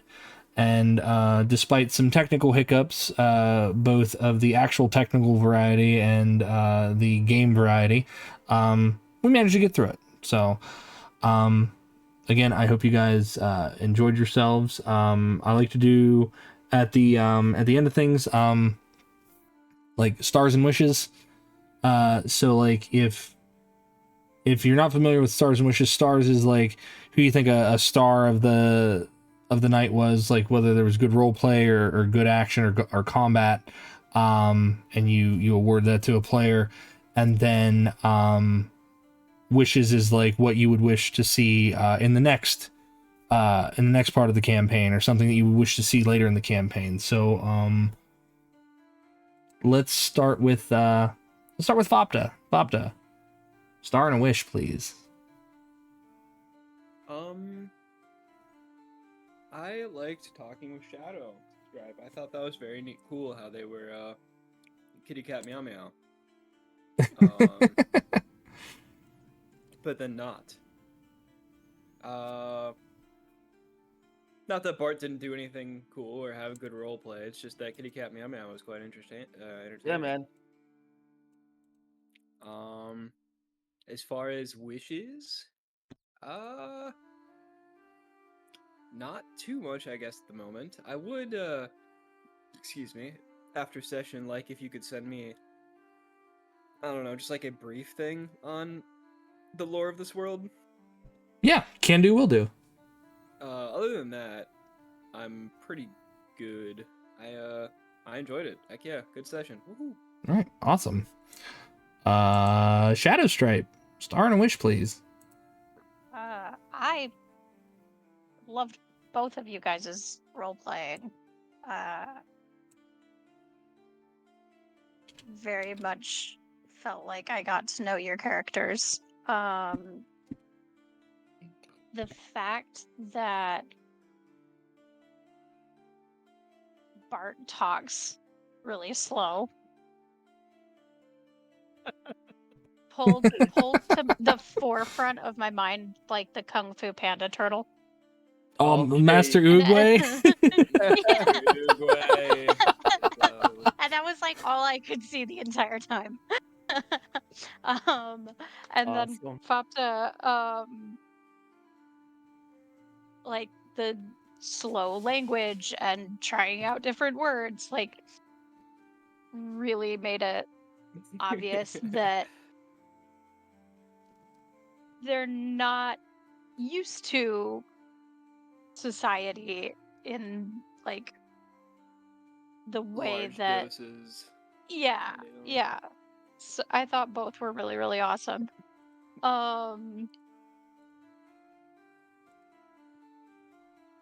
Okay. Yeah. So those are stars. What about a wish? What do you got? Yeah. I don't know. I enjoyed everything about this session. I appreciate you guys putting up with a not tabaxi. Like I fully intend on playing as a house cat who just happens to have the stats of a tabaxi. So Wicked. it's yeah, so there's gonna be a lot of biscuits that get made and a lot of yarn balls get bought. And I specifically took the burglar pack because it has 1,000 Ball bearings. ball bearings. I And love that. she's gonna pull those out and play with them. And so She's I'm just wishing that you guys will let me know if it ever gets to the point where it's too much. I have to Oh, wonder if other Tabaxi look at you and they're like, ugh. Do they think that she's just the weird Tabaxi? Yeah, they're like, what is she fucking doing? Yeah, no, like she probably yeah. I mean, we'll get deeper into her backstory later on, but probably. Okay. amazing. All right. But I enjoyed the whole session. Well, I'm glad that you enjoyed that you guys enjoyed yourselves. Bart, star and a wish. What do you got for us? I enjoyed all of it, like right from the introduction of Oh, I forgot Shadow Stripe's wish. I'm sorry, I forgot your wish. Oh no, that was me just I enjoyed everything about the session as it went. I would just like for everybody to know that I am open to somebody being like, "Hey, okay, you're going overboard." Quit being a kitty cat. Yeah, like, okay, it's time to like stand up, get up off the ground. this is only session 1. There's time Yeah. for growth. Oh yeah. No more kitty cat meow meow. All right. I Kitty cat did. meow meow will always be there. I didn't mean to interrupt you, Bart. I was just like, oh no, I forgot her wish. I'm sorry. It's all good. I enjoyed all of it. I enjoyed oh shit. Is it Fopta. Fopta, there we go. Yeah, I enjoyed Fob and then Tuh. I enjoyed Fopta, the role play, man. Like, I didn't expect that voice, and it was awesome. It's a little goblin guy. I love Nem and the whole like prowling around as a kitty cat and then stealing shit or knocking stuff off the table and making it look like, oh, I'm sorry. Oops, cat things. I'm just an asshole cat. What, like, you know? So that was all just amazing. And yeah, like I got no wishes for like just to have a good time. That's all I'm here for. I want to have a good time. Okay. And and tell a story.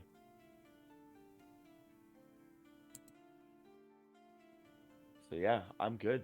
All right, awesome.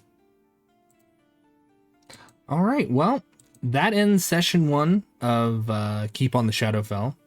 We will be back next week at 6 p.m. Eastern Standard Time. Is that good for everyone, or do we want to try to keep the 7 o'clock time slot? I know that. No, 6 p.m. works. Okay. So It was just that particular day that today that had a problem. Okay. Are we still recording, by the way? Yeah, we're still recording. We're still recording. So, but I'll end it here, and then we can talk about it. Guys, you can join us next week. We will be back next week, and then I'll mute you guys in Discord real quick, so that way I can do the end screen stuff, get out of here, and then I can talk to you guys afterward. But if you have to go, I understand 100%. But I will Kiwi, I will go ahead and get you more lore on the world. And if you guys need anything from me, just feel free to send me a message, let me know, and whatnot. But I will hop back into chat with you guys shortly. So you'll be muted, chat won't be able to hear you, and I won't be able to hear you, but you can be able to hear yourselves. Does that make sense? That makes sense. All right. Makes sense. It makes sense. All right. So I want to thank my wonderful players for being a part of this tonight, and we will be back next week on Tuesday for more Keep on the Shadowfell. So I'll mute you guys. I'm gonna head out of here. So 1 second. Bye. bye. I'll be right back. All right, chat. I've already decided who we're gonna read into. We're gonna read into Ginkgo. She's a VTuber. She is a Tanuki VTuber. She's really cool. She's doing a just chatting stream. She usually streams late and does a bunch of cool things. I think she's got some guests on board, but I've raided into her before. It has been a hot minute since I have. So we're gonna go in the good old fashioned Viking raid. If you don't have my emotes, use whatever emotes you have. Just be polite, read the room, and as always, please be polite to the streamer we're about to drop in on. They might be in the middle of something and may not be able to respond right away. I'm sure the good stuff they can when they can. If you like the streamer's content, please give them a follow. If you really like the content, give them a subscribe. You're not required to do either. Do remember, a follow is free. I might be back tomorrow on Grand Lorian's channel for D&D, and then Thursday I will not be here because I have to go to the fair. So that it's very important for a farm boy like myself to go to the fair. So but other than that, I'll be back on Friday with Curse of Strahd for sure at 7 p.m. Eastern Standard Time. So guys, please, as always, stay safe, eat well, stay hydrated, and I'm going to catch you guys on the next one. Bye-bye.